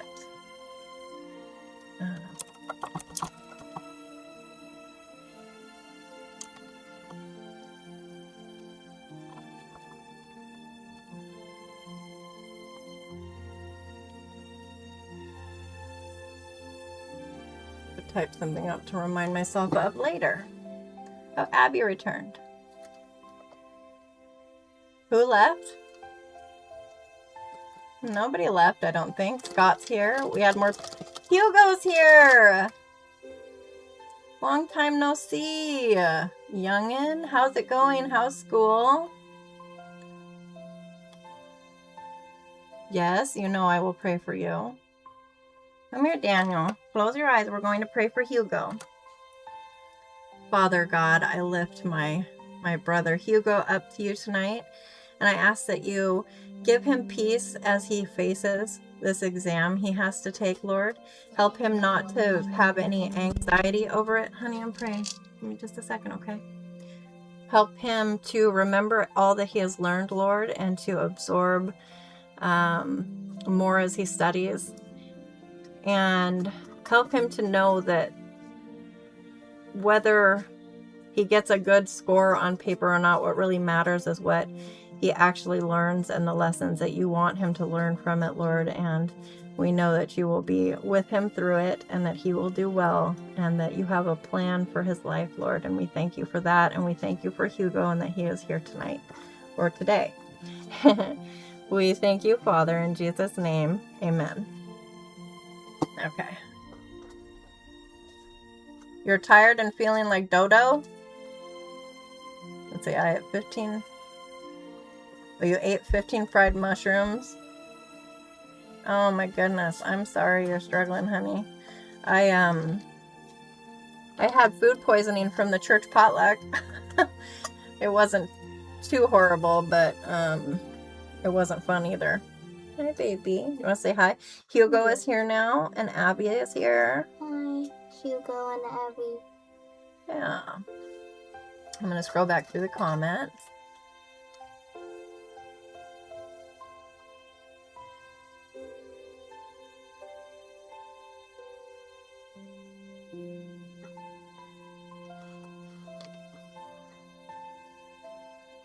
Let me see. Hey, you. Hello. What's wrong? You're acting some type of way. I'm hungry and I want some food. You're hungry. Could that possibly be because you didn't eat your spaghetti? Your boskettai? Well, is Kenny still awake? Yeah, he's getting. Oh, yeah. Hey, Kenneth, are you still listening? Oh, he's getting you a milk?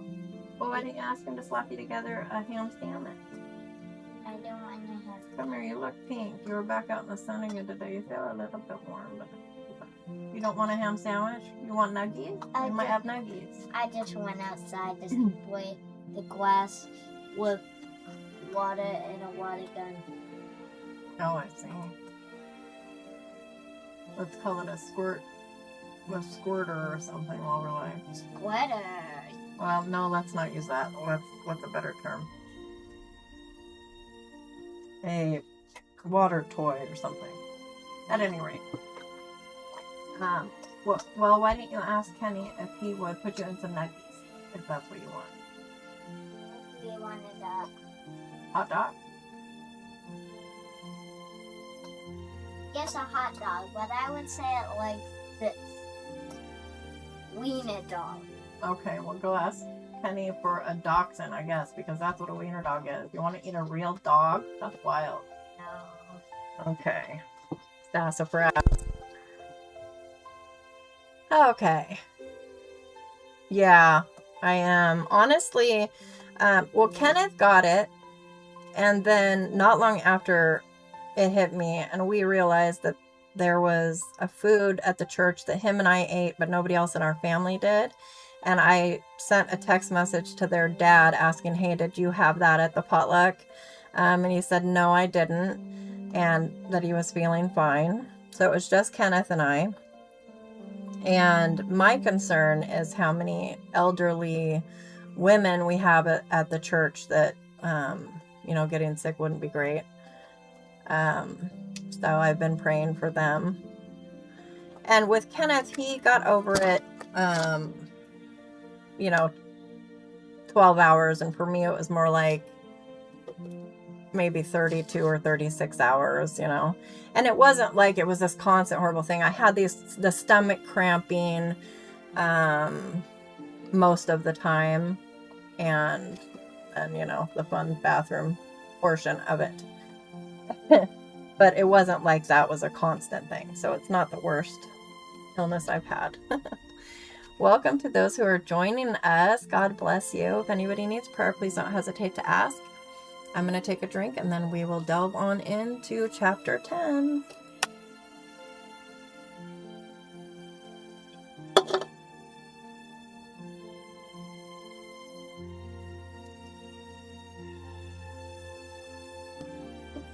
Now that there are more people in here, how's everybody feeling that background?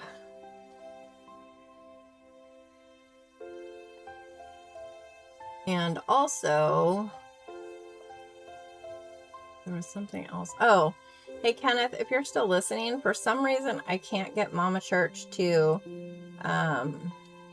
flip back over to her natural position. I would rather have her back over on the right side of the screen facing the left, but I did the mirror thing and it's not working. She's like stuck this way. Okay, you like it? Is the text clear enough to read?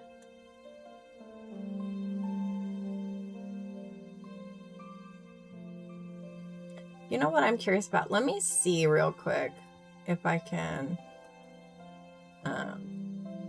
bring up, let's see, I'm going to bring up Bible.com again. And I'm wondering if they have, can this translate to English? It is English. That's wild. How would I go about making it Spanish? Okay, Abby, I'll be praying for you, honey.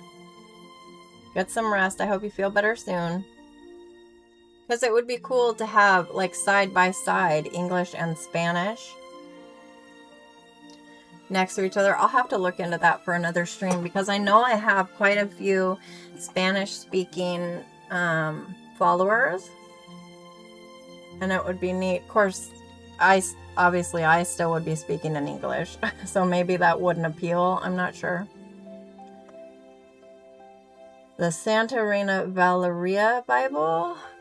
Let me see if they have that on here. Do they have it on here? On the U Bible? That's what I am using. Okay, so you said...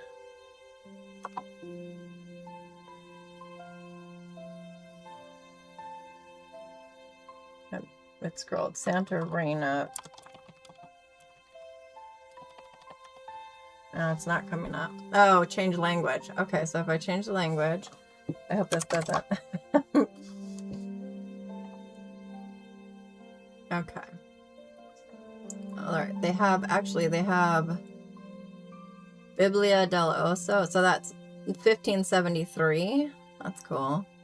Wow, they have quite a bunch of different ones.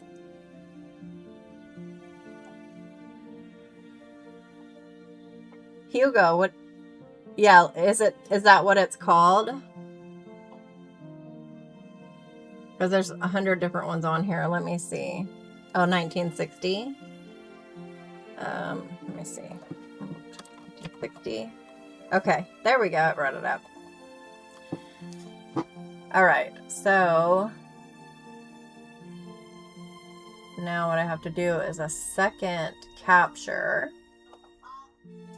All right, I have that open for next time, and we'll see if anybody shows any interest in that.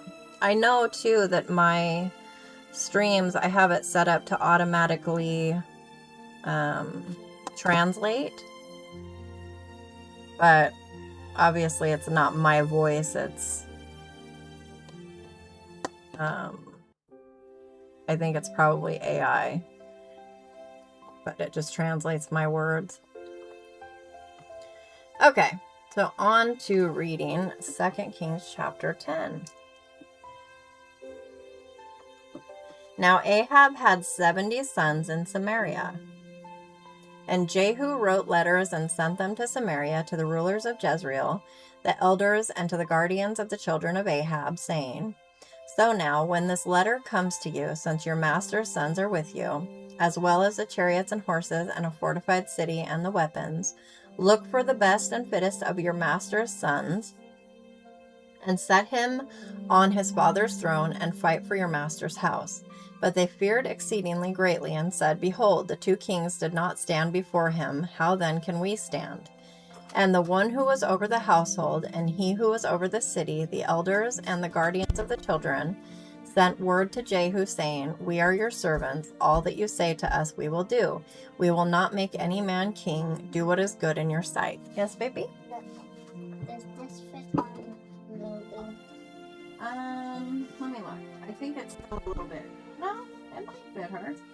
Here, do you want to put... Sorry, guys, I have to put a costume on a cat. She's gonna be a reindeer. Come here, Lulu. I'm probably not gonna like it. He's like, So, the best thing to do is have her like this. There goes my chair making noise again. Makes it sound like I'm tootin'. That's not the kind of train Hugo came to hear. It's my chair, I promise, isn't it, Diddley? yes, See? definitely. And he would be the first to tell you if I... Voted. Yeah. Okay, so we got our front arm, and we probably should have done the back first. Don't let her run. Don't let her run. Okay, that's the best it's gonna do. You'll have to have Kevin give you some help. What do I have? Okay. Yeah, because I didn't get her back legs in and get it buttoned up.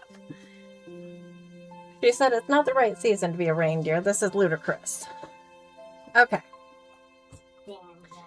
Then he wrote a letter to them a second time, saying, "If you are on my side and you will listen to my voice, take the heads of the men, your master's sons, and come to me about this time tomorrow at Jezreel."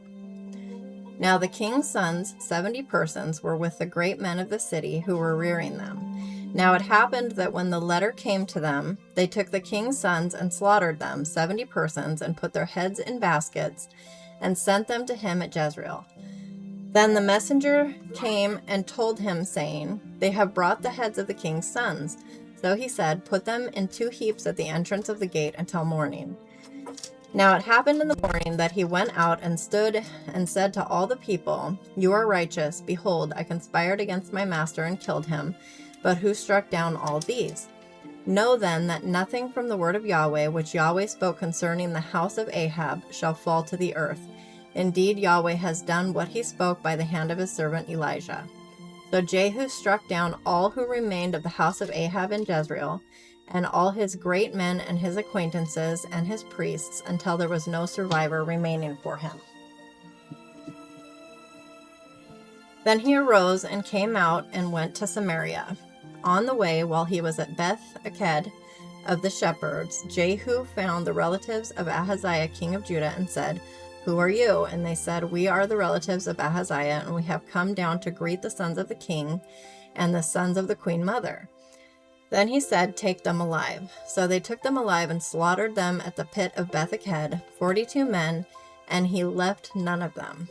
Then he went from there and found Jehonadab, the son of Rechab, coming to meet him, and he blessed him and said to him, "Is your heart right, as my heart is with your heart?"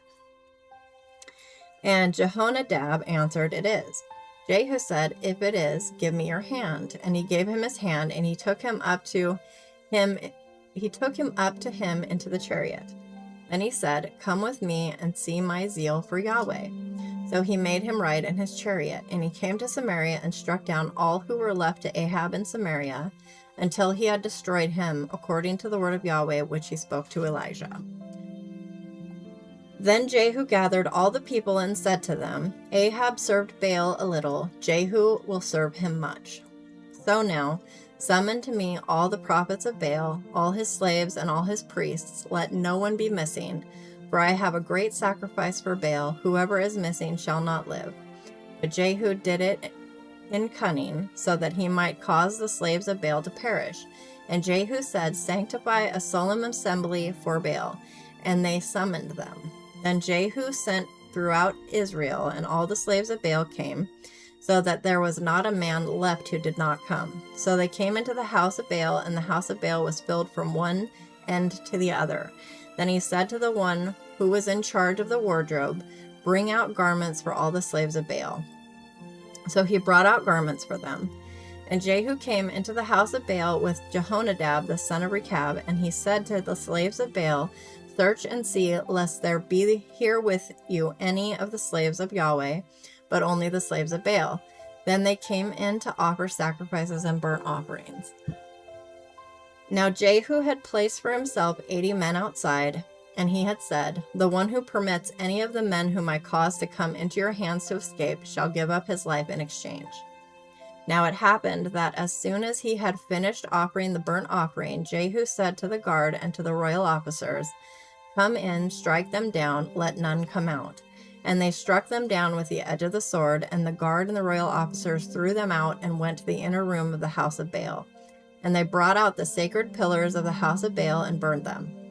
They also broke down the sacred pillar of Baal and broke down the house of Baal and made it a latrine to this day. And if you don't know what a latrine is, it's a toilet. So it's fitting. Thus Jehu destroyed Baal out of Israel. However, as for the sins of Jeroboam the son of Nebat, which he made Israel sin, from these Jehu did not depart, even the golden calves that were at Bethel and that were at Dan.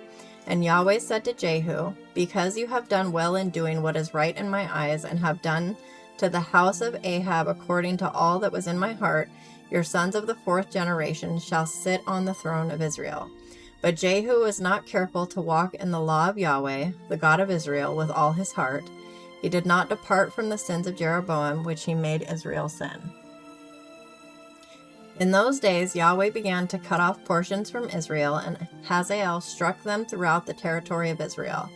From the Jordan to the east toward the sunrise, all the land of Gilead, the Gadites and the Reubenites, excuse me, and the Manassites from Aroer, which is by the valley of the Arnon, even Gilead and Bashan.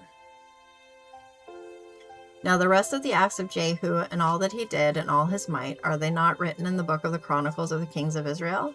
And Jehu slept with his fathers, and they buried him in Samaria, and Jehoahaz his son became king in his place. Now the time which Jehu reigned over Israel and Samaria was 28 years. And that was 2 Kings chapter 10.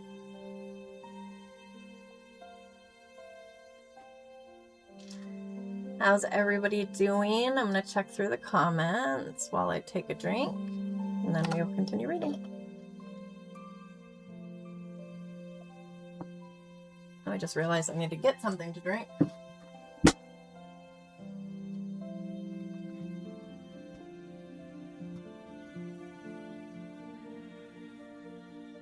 Very handy having this little mini fridge in here.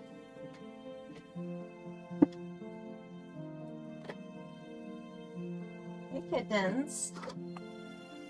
Yes, you are quite cute. Okay. Sorry, this might be loud. There. Okay. Sorry. Daniel is laying on a paper on the bed. Crinkle, crinkle, crinkle.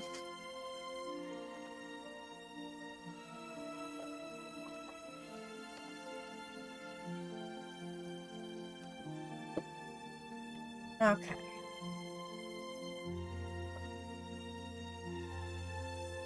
Second Kings chapter 11. And again, if anybody needs prayer, please don't hesitate to ask. Now Athaliah, the mother of Ahaziah, saw that her son had died. So she rose and caused all the royal seed to perish. But Jehosheba, the daughter of King Joram, sister of Ahaziah, took Joash, the son of Ahaziah, and stole him from among the king's sons who were being put to death, and put him and his nurse in the bedroom. Now they hid him from Athaliah, and he was not put to death. So he was hidden away with her in the house of Yahweh 6 years, while Athaliah was reigning over the land. Now in the 7th year, Jehoiada sent for and took the commanders of hundreds of the Kerites and of the guard, and brought them to him in the house of Yahweh. Then he cut a covenant with them, and had them swear in the house of Yahweh, and showed them the king's son. And he commanded them, saying, This is the thing that you shall do. 1/3 of you who come in on the Sabbath and keep watch over the king's house, 1/3 also shall be at the gate, sir, and 1/3 at the gate behind the guards, shall keep watch over the house for defense. And 2 parts of you, even all who go out on the Sabbath, shall also keep watch over the house of Yahweh for the king. And you shall surround the king, each with his weapons in his hand, and whoever comes within the ranks shall be put to death. And be with the king when he goes out and when he comes in. So the commanders of hundreds did according to all that Jehoiada the priest commanded, and each one of them took his men who were to come in on the Sabbath with those who were to go out on the Sabbath, and came to Jehoiada the priest. Then the priest gave to the commanders of hundreds the spears and small shields that had been King David's, which were in the house of Yahweh. And the guards stood each with his weapons in his hand from the right side of the house to the left side of the house, by the altar and by the house around the king. Then he brought the king's son out and put the crown on him and gave him the testimony. And they made him king and anointed him, and they clapped their hands and said, "Long live the king." Then Athaliah heard the noise of the guard and of the people, and she came to the people in the house of Yahweh.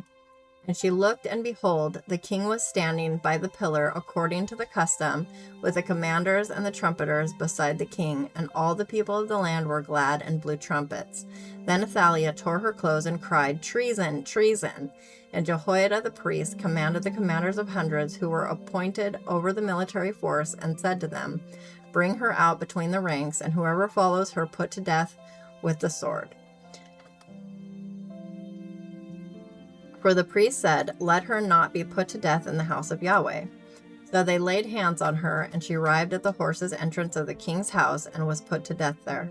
Then Jehoiada cut a covenant between Yahweh and the king and the people, that they would be the people of Yahweh, also between the king and the people. And all the people of the land came to the house of Baal and tore it down. His altars and his images they broke in pieces thoroughly, and they killed Mattan, the priest of Baal, before the altars. And the priest appointed overseers over the house of Yahweh. And he took the commanders of hundreds, and the Kerites, and the guards, and all the people of the land, and they brought the king down from the house of Yahweh, and came by the way of the gate of the guards to the king's house, and he sat on the throne of the kings. So all the people of the land were glad, and the city was quiet, for they had put Athaliah to death with the sword at the king's house. Jehoash was 7 years old when he became king. And that was 2 Kings chapter 11. Welcome to those just coming in. God bless you. If anybody needs prayer, please don't hesitate to ask. Give me just a second. Kittens. Kittens, you're behaving. Misbehaving. You're misbehaving.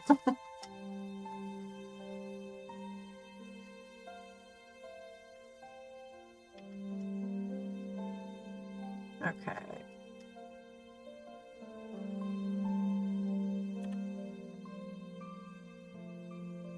Right.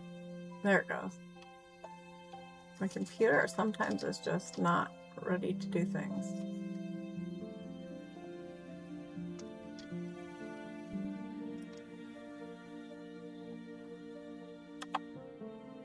Almost done. Sorry, guys.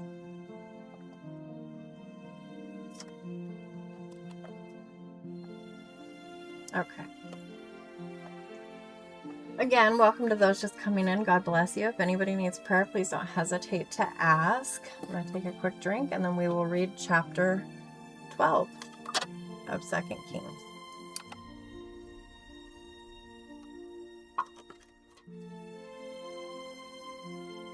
You were talking to boomers about the world and stuff? Oh, hey! Nice to see you, John. How have you been?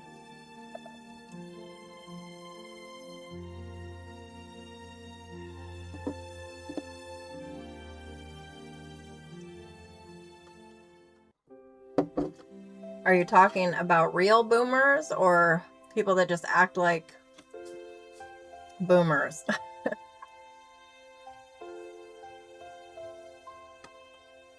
Yeah. Let me scroll back up.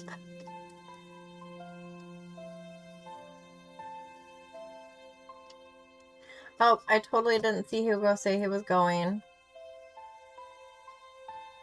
I will be praying for you still, Hugo. I do often, and I will continue. Let me know how you do on your exam if you're still here to hear this. Oh yeah, the costume Scott for the kitty is it's a reindeer costume. We actually have videos on YouTube. I think they're just on the sorry, I'm trying to get a haircut real quick. I think they're just on the other channel, the Pause, Purrs, and Pandemonium. If you go back around December, we put Pernaby and Hattie in the reindeer costume, and Shiloh found it and was wanting to put the kittens in it. And it's crazy that they're probably big enough to fit in it. I mean, it'll still be big on them, but either way, they are growing quickly. Daniel, why do you insist on being on the paper and crunching it all around? You guys want a snack? Any kibbies in my room have to be given a snack, of course. Hi, Lulu. How are you? Here we go. There you go. I got these, I actually got them off of Temu. I got them for like a penny. But they have, they're called catgrass cookies. And the cats really, like, they want them really bad, and they chew them, but they usually, it's like they chew them and taste them and then eat part of it, but they leave crumbs around. I don't know. So they're over there doing that on my bed, but at least it'll stop the crinkling of the paper for a minute, I guess. More people are joining us. God bless you. If you need prayer, please don't hesitate to ask.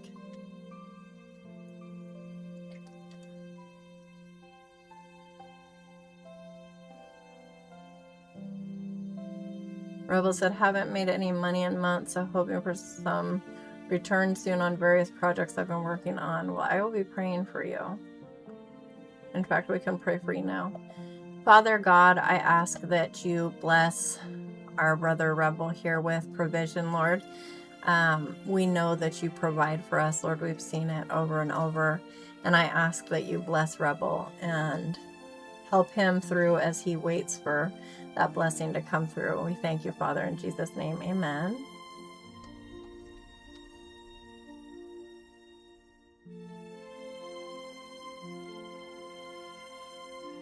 When you say boomers, you mean boomers? Okay. You never know, because now it's just like the okay boomer thing that started a few years back. We're sent out in the midst of wolves, harmless as doves, shrewd as serpents, smelly as fish. Oh, that's good that they were nice. Okay, I think I'm caught up on all the comments. You're welcome, of course. Amen, Mick. Okay, one last drink and then we will carry on.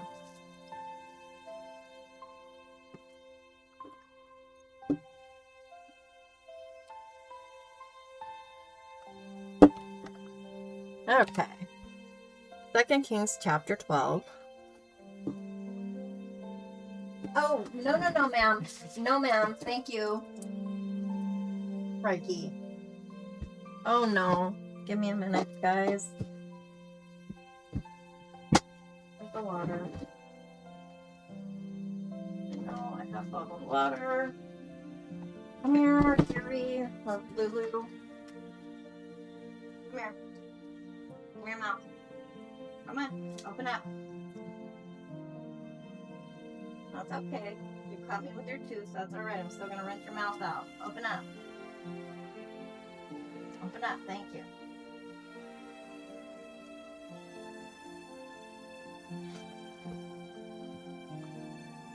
Apparently, that was my bad. When I shook their treats out, it happened earlier and I caught it. This time I did not catch it. That was really dumb of me. And the desiccant packet fell out and she was chewing it and she got her tooth through it. So I had to hose her mouth out. Now I'm not going to sleep for 2 days. I'm going to be paranoid. Thankfully, I caught her with it. That's scary. Oh, Lord, please be with Lulu.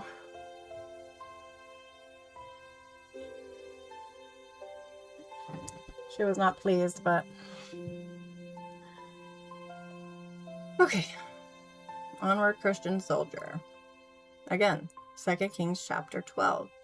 In the 7th year of Jehu, Jehoash became king, and he reigned 40 years in Jerusalem, and his mother's name was Zebiah of Beersheba. And Jehoash did what was right in the sight of Yahweh all his days, in which Jehoiada the priest instructed him.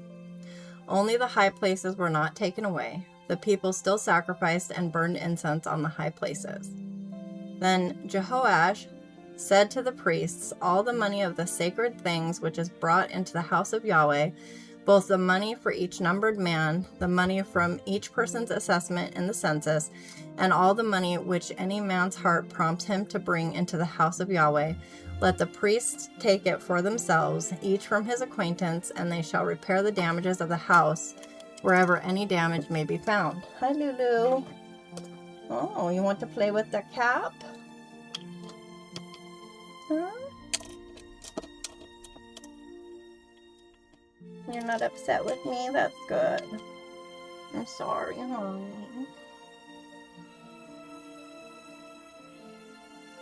You know what? This reminds me of when I was pregnant with, I'm pretty sure it was Steven. Might have been Shiloh. And I really liked, gosh, I want to say it was pepperoni. No, it was some sort of a snack. A crunchy snack. No, the boys would remember. They used to harass me about this all the time. At any rate, and I poured the rest in my mouth. No, it was pepperoni. And I grabbed the last of the pepperoni and I chewed it up and ate it. And you don't have to run with the treats, baby. That's not why I gave you water. And then I realized that there was no little packet in the pepperoni. And I didn't remember that I had already taken it out at some point. But I was scared to death that I had consumed this packet and just not noticed it. Because, you know, when you're pregnant, you're not all there, I think. A little crazy.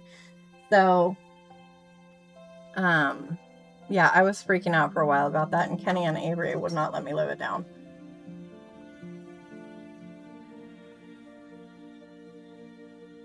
You got scorpions. Oh, yeah. You know, I'm not sure now that the light is different. I think there used to be a spider there, like maybe a little small web. It's probably a fuzz. I'm always pointing something out, and the boys are like, no, that's nothing. And I'm like, what are you serious? Look at it. It's a spider or whatever. No, it's not. It's a fuzz.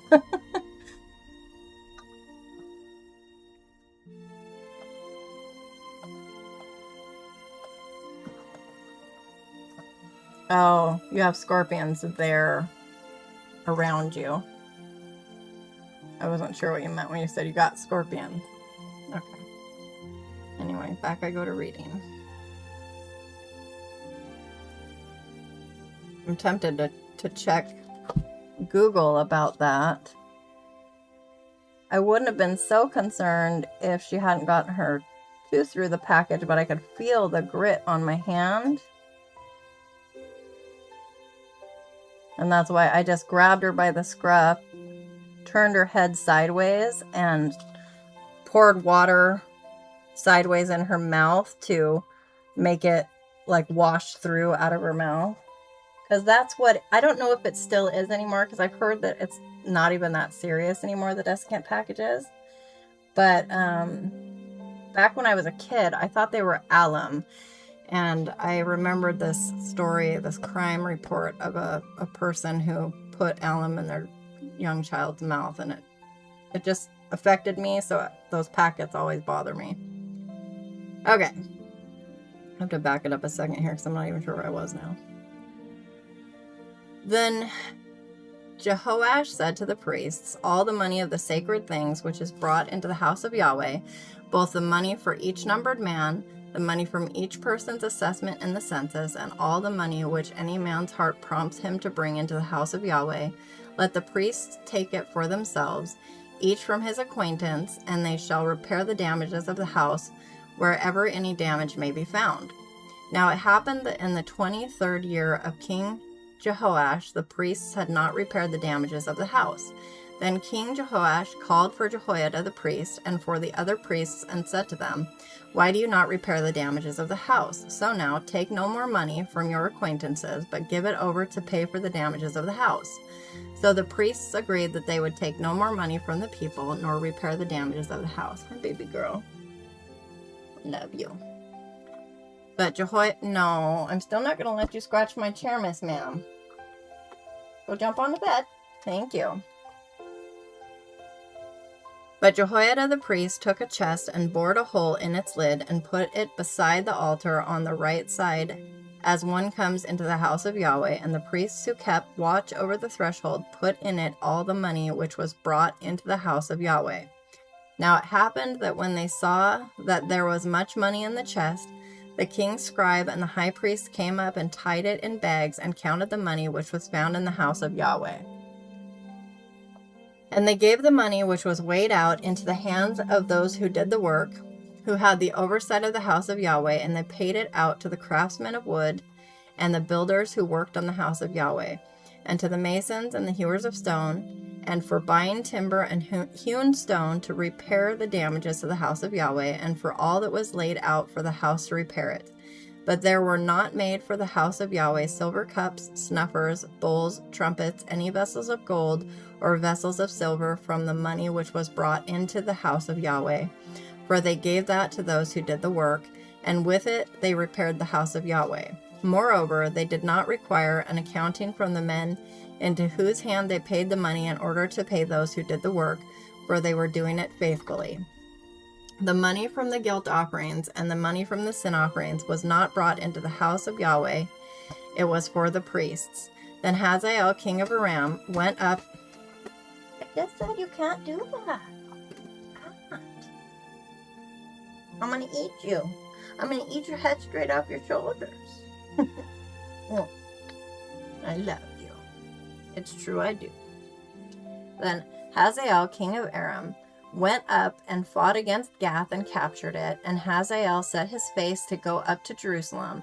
And Jehoash, king of Judah, took all the holy things that Jehoshaphat and Jehoram and Ahaziah, his fathers, kings of Judah, had set apart as holy, and his own holy things, and all the gold that was found among the treasuries of the house of Yahweh and of the king's house, and sent them to Hazael, king of Aram.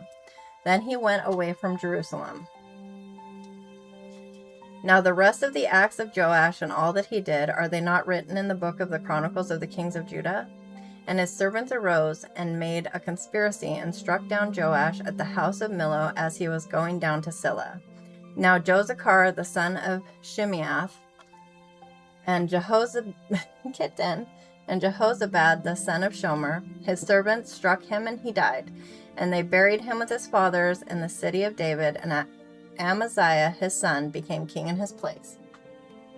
Hey, do you want to go out? Come here. Do you want to go out? Or do you want to get up here and look out the window? Do you want more of those treats? Here, I have a different treat. You want a little, I have a little push pop somewhere. Let me find it. Put it in the top drawer. Yep, there it is. Daniel's probably going to come over and get some too. Give me just a second, guys. I'm going to push out a little treat into the food bowl for her. Here you go.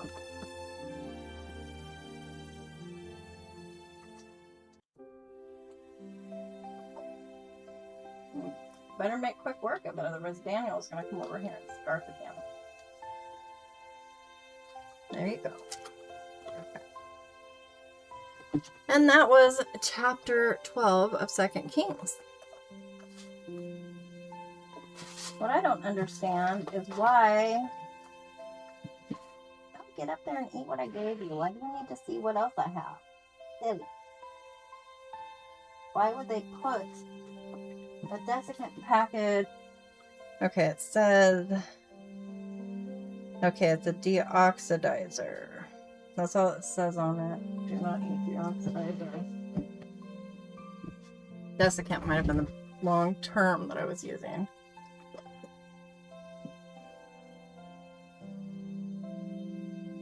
What's 40? Oh. Oh, yeah, I've heard about that.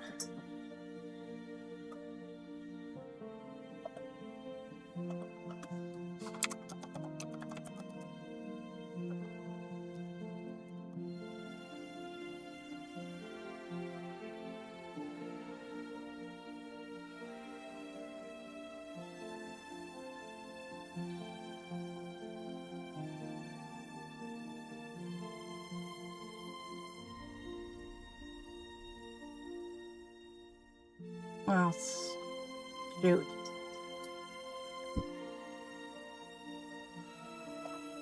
Sorry, let me see. I'm trying to figure out.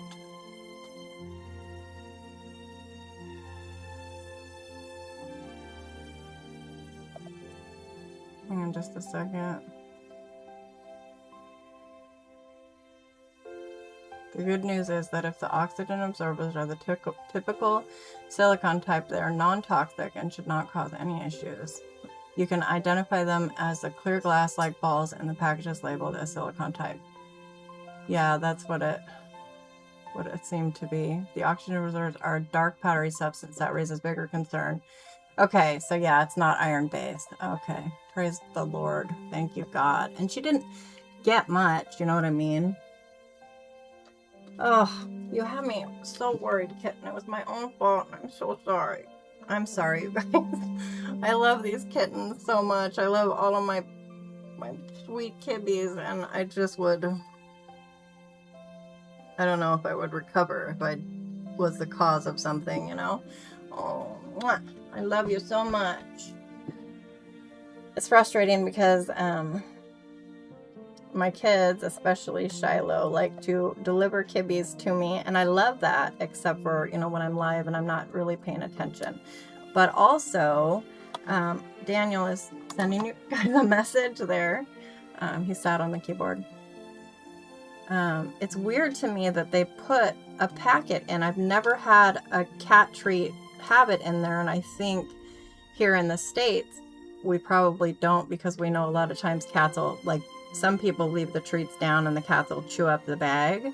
So maybe that's why I never see them in it, but these were from Temu. At any rate, I'm very relieved. Yeah. Yeah, he just sat on the keyboard here. They like to do that. Okay, welcome to those just coming in. God bless you, and thank you for putting up with me with my little meltdown there. But my cats, I love my babies. You should see me. I have OCD as well, so you know. When I do laundry, because I'm scared to death. Now they're bigger. It's like you're not gonna not notice a cat getting in the washer or dryer. But I've heard so many horror stories about that happening that every time I do laundry, I end up having to reopen it and check, and just to make sure.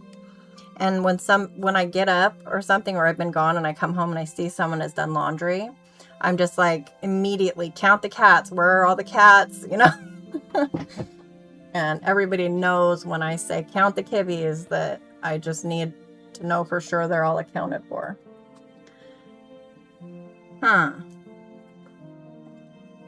I don't let the OCD control me, but I just do the things like that where it's like I can count the cats and know that it's not a concern. At any rate, I digress. Let me take a drink and then we will carry on to chapter 13. Hello, Daniel. Have you come to send another message to... Oh, Toilet responded. I would have to call Kenneth in here to tell me what your message means. Oh, here. Can I call people over Discord? If I can call people over Discord, I could call Kenneth.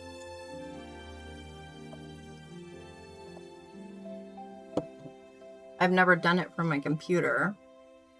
Oh, let's see. He'll have to answer. Says voice is connected. No, he's not going to answer.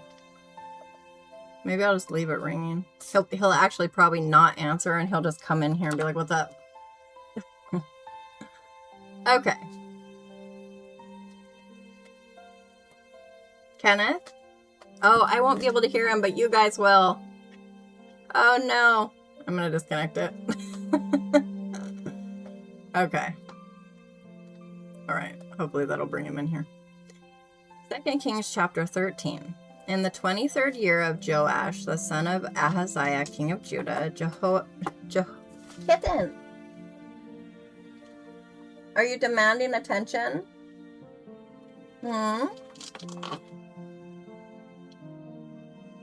Okay. In the 23rd year of Joash, the son of Ahaziah, king of Judah, Jehoahaz, the son of Jehu, became king over Israel at Samaria, and he reigned 17 years. And he did what was evil in the sight of Yahweh, and followed the sins of Jeroboam, the son of Nebat, with which he made Israel sin. He did not depart from them. We had one king that did good in the sight of Yahweh, and now we're back to the norm, huh? So the anger of Yahweh burned against Israel, and he gave them continually into the hand of Hazael, king of Aram, and into the hand of Ben-Hadad, the son of Hazael. Then Jehoahaz entreated the face of Yahweh, and Yahweh listened to him, for he saw the oppression of Israel, how the king of Aram oppressed them. Do you think you're going to open those packages now? Okay. And Yahweh gave Israel a savior, so that they came out from under the hand of the Arameans, and the sons of Israel lived in their tents as formerly. Nevertheless, they did not depart from the sins of the house of Jeroboam, with which he made Israel sin, but walked in them. And the Asherah also remained standing in Samaria. Listen, I wish I could go and destroy, like, idols, like, namely one my neighbor has. A big bust of a false god in their yard, and I can't go catching a case, and I have to follow the laws and everything, but I wish he would just, like, send down some lightning or whatever and just crush it. I'd love it. For he did not leave to Jehoahaz any people for the army except 50 horsemen and 10 chariots and 10,000 foot soldiers, for the king of Aram had caused them to perish and made them like the dust at threshing. Now the rest of the acts of Jehoahaz and all that he did and his might, are they not written in the book of the Chronicles of the kings of Israel? And Jehoahaz slept with his fathers, and they buried him in Samaria, and Joash his son became king in his place. In the 37th year of Joash king of Judah, Jehoash the son of Jehoahaz became king over Israel in Samaria, and reigned 16 years. And he did what was evil in the sight of Yahweh. He did not depart from all the sins of Jeroboam the son of Nebat, with which he made Israel sin, but he walked in them. Now the rest of the acts of Joash and all that he did, and his might with which he fought against Amaziah king of Judah, are they not written in the book of the Chronicles of the kings of Israel? So Joash slept with his fathers, and Jeroboam sat on his throne, and Joash was buried in Samaria with the kings of Israel. Now Elisha became sick with the illness of which he was to die. So Joash the king of Israel came down to him and wept over him and said, my father, the chariots of Israel and its horsemen. And Elisha said to him, Take a bow and arrows. So he took a bow and arrows. Then he said to the king of Israel, Put your hand on the bow. And he put his hand on it. Then Elisha placed his hands on the king's hands, and he said, Open the window toward the east. And he opened it. Then Elisha said, Shoot. And he shot. And he said, Yahweh's arrow of salvation, even the arrow of salvation over Aram, for you will strike the Arameans at Aphek, until you have consumed them. Goodness. Then he said, Take the arrows. And he took them. And he said to the king of Israel, Strike the ground. And he struck it 3 times and stood still. So the man of God was angry with him and said, "You should have struck 5 or 6 times, then you would have struck Aram until you would have consumed it. But now you shall strike Aram only 3 times." And Elisha died, and they buried him. Now the marauding bands of the Moabites would enter into the land in the spring of the year. Now it happened that they were burying a man, and behold, they saw a marauding band, and they cast the man into the grave of Elisha. And when the man touched the bones of Elisha, he became alive and stood up on his feet. Now Hazael, king of Aram, had oppressed Israel all the days of Jehoahaz, but Yahweh was gracious to them and had compassion on them and turned to them because of his covenant with Abraham, Isaac, and Jacob, and would not bring them to ruin or cast them from his presence until now. Then Hazael, king of Aram, died, and Ben-Hadad his son became king in his place. Then Jehoahaz, too many similar names. Then Jehoash, the son of Jehoahaz, took again from the hand of Ben-Hadad, the son of Hazael, the cities which he had taken in war from the hand of Jehoahaz his father. 3 times Joash struck him and recovered the cities of Israel. And that was chapter 13 of 2 Kings. I'm going to scroll back through the comments while I take a drink.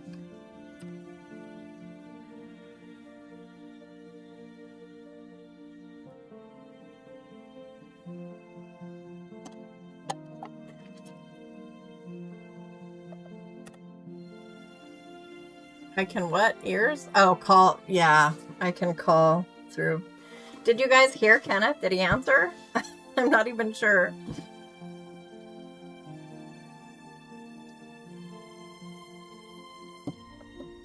Welcome to those just coming in. God bless you. If you need prayer, please don't hesitate to ask.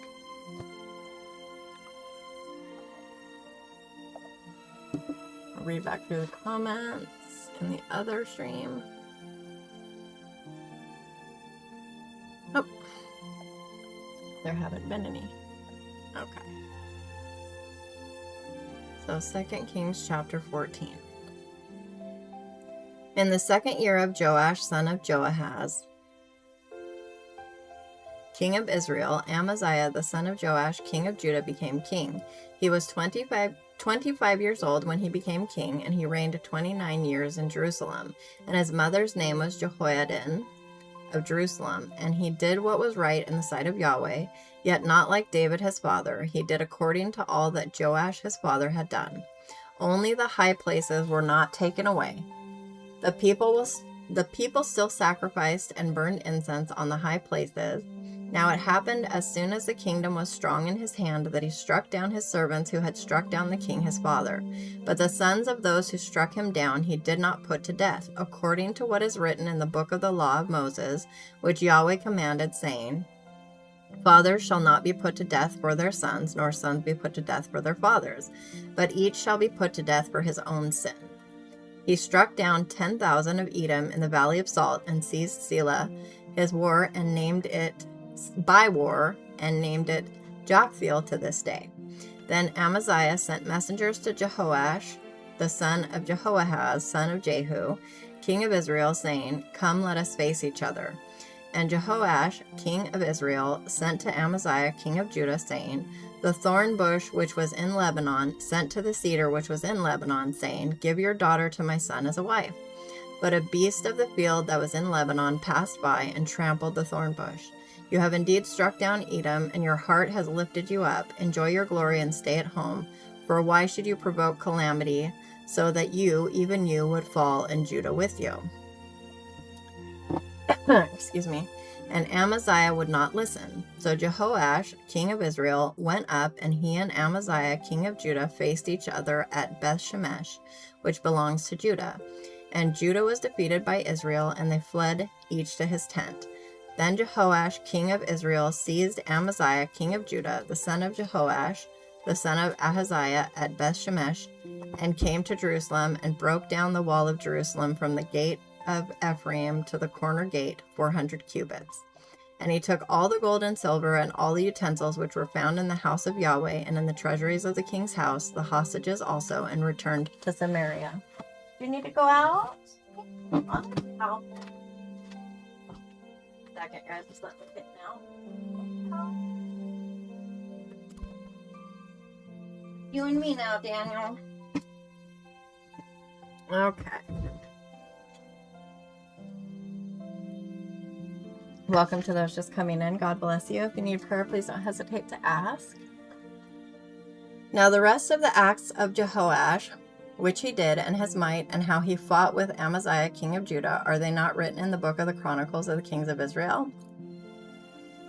So Jehoash slept with his fathers and was buried in Samaria with the kings of Israel, and Jeroboam his son became king in his place. And Amaziah the son of Joash, king of Judah, lived 15 years after the death of Jehoash, son of Jehoahaz, king of Israel. Now the rest of the acts of Amaziah, are they not written in the book of the Chronicles of the kings of Judah? And they conspired against him in Jerusalem, and he fled to Lachish. But they sent after him to Lachish and put him to death there.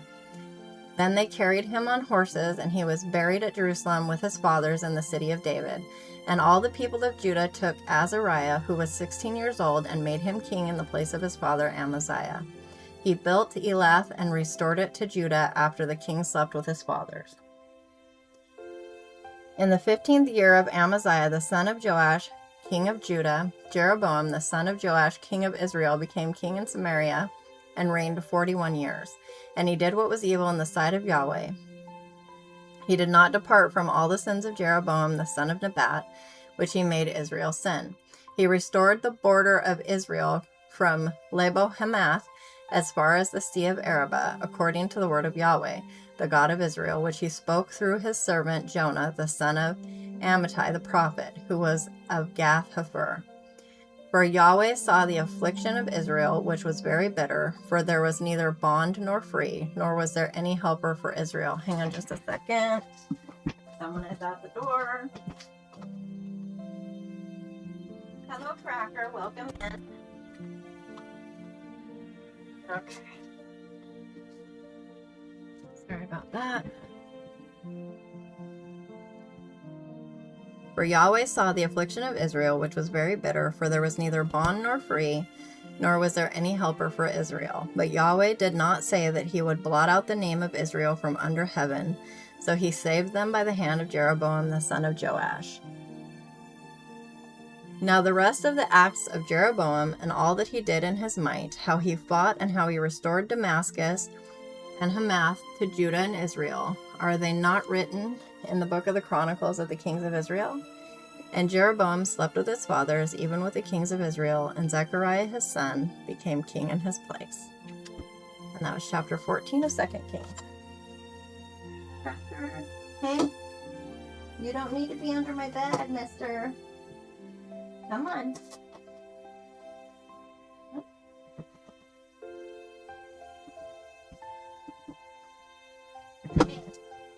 Get out from under my bed. Come on. You have to behave if you're going to be in my room, silly face. Mwah. Why don't you go up here and look out the window? I'm Danny. Okay. I'm going to take a drink and then we will read chapter 15.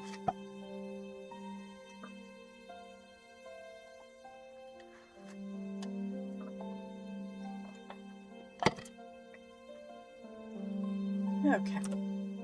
Oops. Hang on just a second.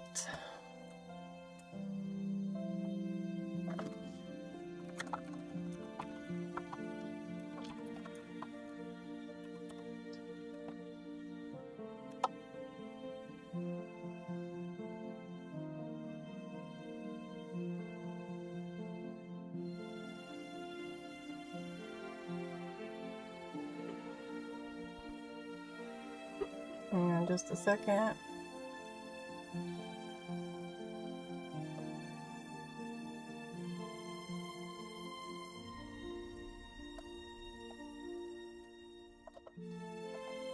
Just gonna drop some comments down in the chats.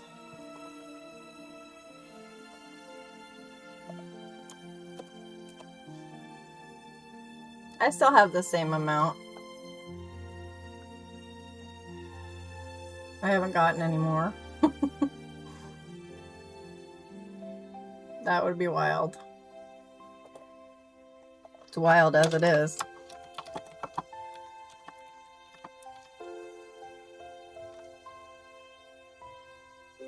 Okay. More chats in the more comments in the chat, I should say. And on to chapter 15. Actually, I'm going to wet the whistle again. There we go. Okay. In the 27th year of Jeroboam, king of Israel, Azariah, son of Amaziah, king of Judah, became king. He was 16 years old when he became king, and he reigned 52 years in Jerusalem, and his mother's name was Jecholiah of Jerusalem. And he did what was right in the sight of Yahweh. Oh, we have two now. According to all that his father Amaziah had done. Only the high places were not taken away. The people still sacrificed and burned incense on the high places. Then Yahweh smote the king, so that he was a leper to the day of his death, and he lived in a separate house, while Jotham the king's son was over the house, judging the people of the land. Now the rest of the acts of Azariah and all that he did, are they not written in the book of the Chronicles of the kings of Judah? And Azariah slept with his fathers, and they buried him with his fathers in the city of David, and Jotham his son became king in his place. In the 38th year of Azariah, king of Judah, Zechariah the son of Jeroboam became king over Israel in Samaria for 6 months. And he did what was evil in the sight of Yahweh, as his fathers had done. He did not depart from the sins of Jeroboam the son of Nebat, which he made Israel sin. Then Shallum the son of Jabesh conspired against him, and struck him before the people, and put him to death, and became king in his place. Now the rest of the acts of Zechariah, behold, they are written in the book of the Chronicles of the kings of Israel. What changed here? It's funny, it's been a question the whole time until now. I think we had the same question when we were doing the chronological reading. This is the word of Yahweh which he spoke to Jehu, saying, Your sons to the 4th generation shall sit on the throne of Israel. And so it was.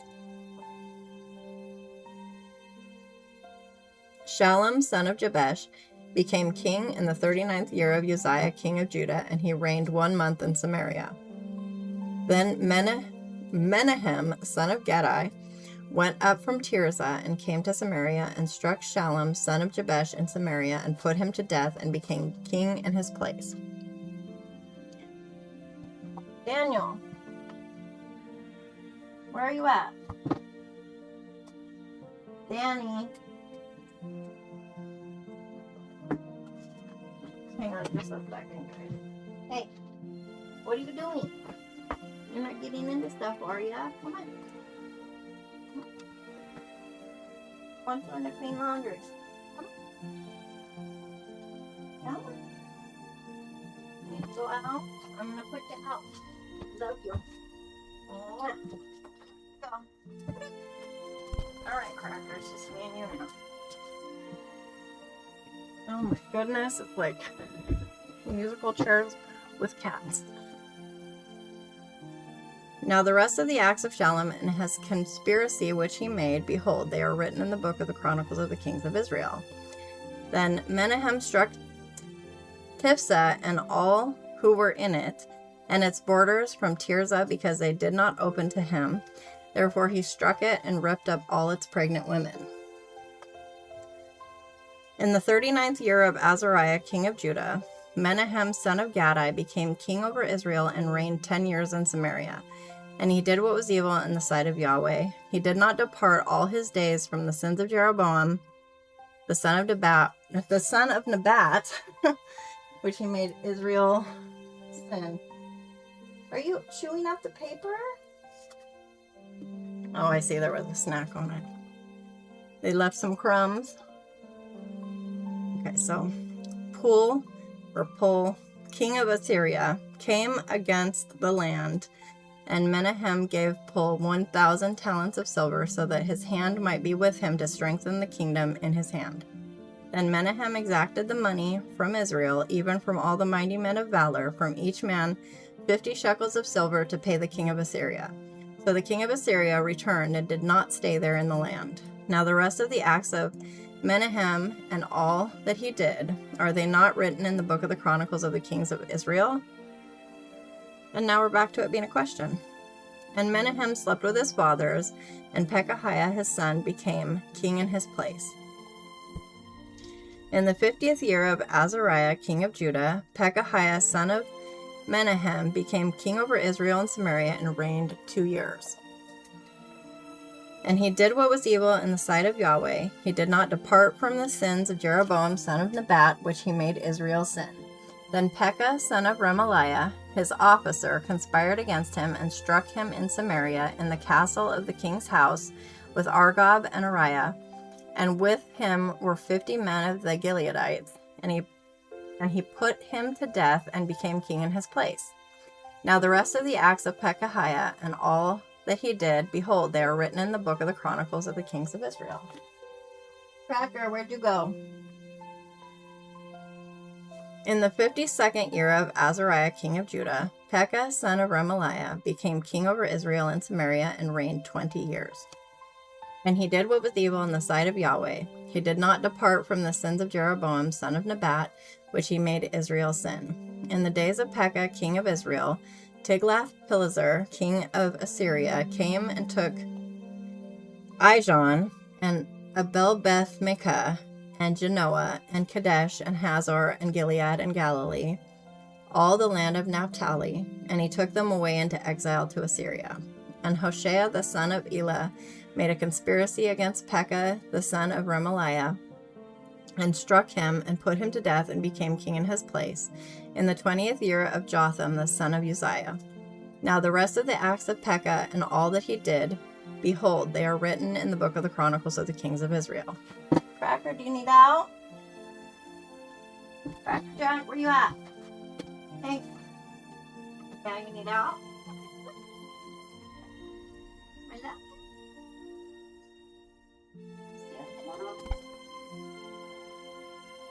Okay. Sorry. In the 2nd year of Pekah, the son of Remaliah, king of Israel, Jotham, the son of Uzziah, king of Judah, became king. He was 25 years old when he became king, and he reigned 16 years in Jerusalem. And his mother's name was Jerusha, the daughter of Zadok. And he did what was right in the sight of Yahweh. I think we're at 4 or 5 now. He did according to all that his father Uzziah had done. Only the high places were not taken away. The people still sacrificed and burned incense on the high places. He built the upper gate of the house of Yahweh. Now the rest of the acts of Jotham and all that he did, are they not written in the book of the Chronicles of the Kings of Judah?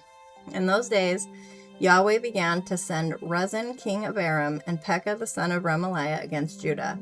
And Jotham slept with his fathers, and he was buried with his fathers in the city of David his father, and Ahaz his son became king in his place. And that was chapter 15 of 2 Kings, which is where I am leaving off at tonight. I'm so glad you guys were able to join me for this earlier live stream. If I can't sleep later, I may hop on and read some more. So if you're up, keep your eyes peeled for that. We'll just see. I hope to be able to sleep, but if not, I'd rather be up reading the Bible than anything else. So I love each of you. God bless you. Bye-bye.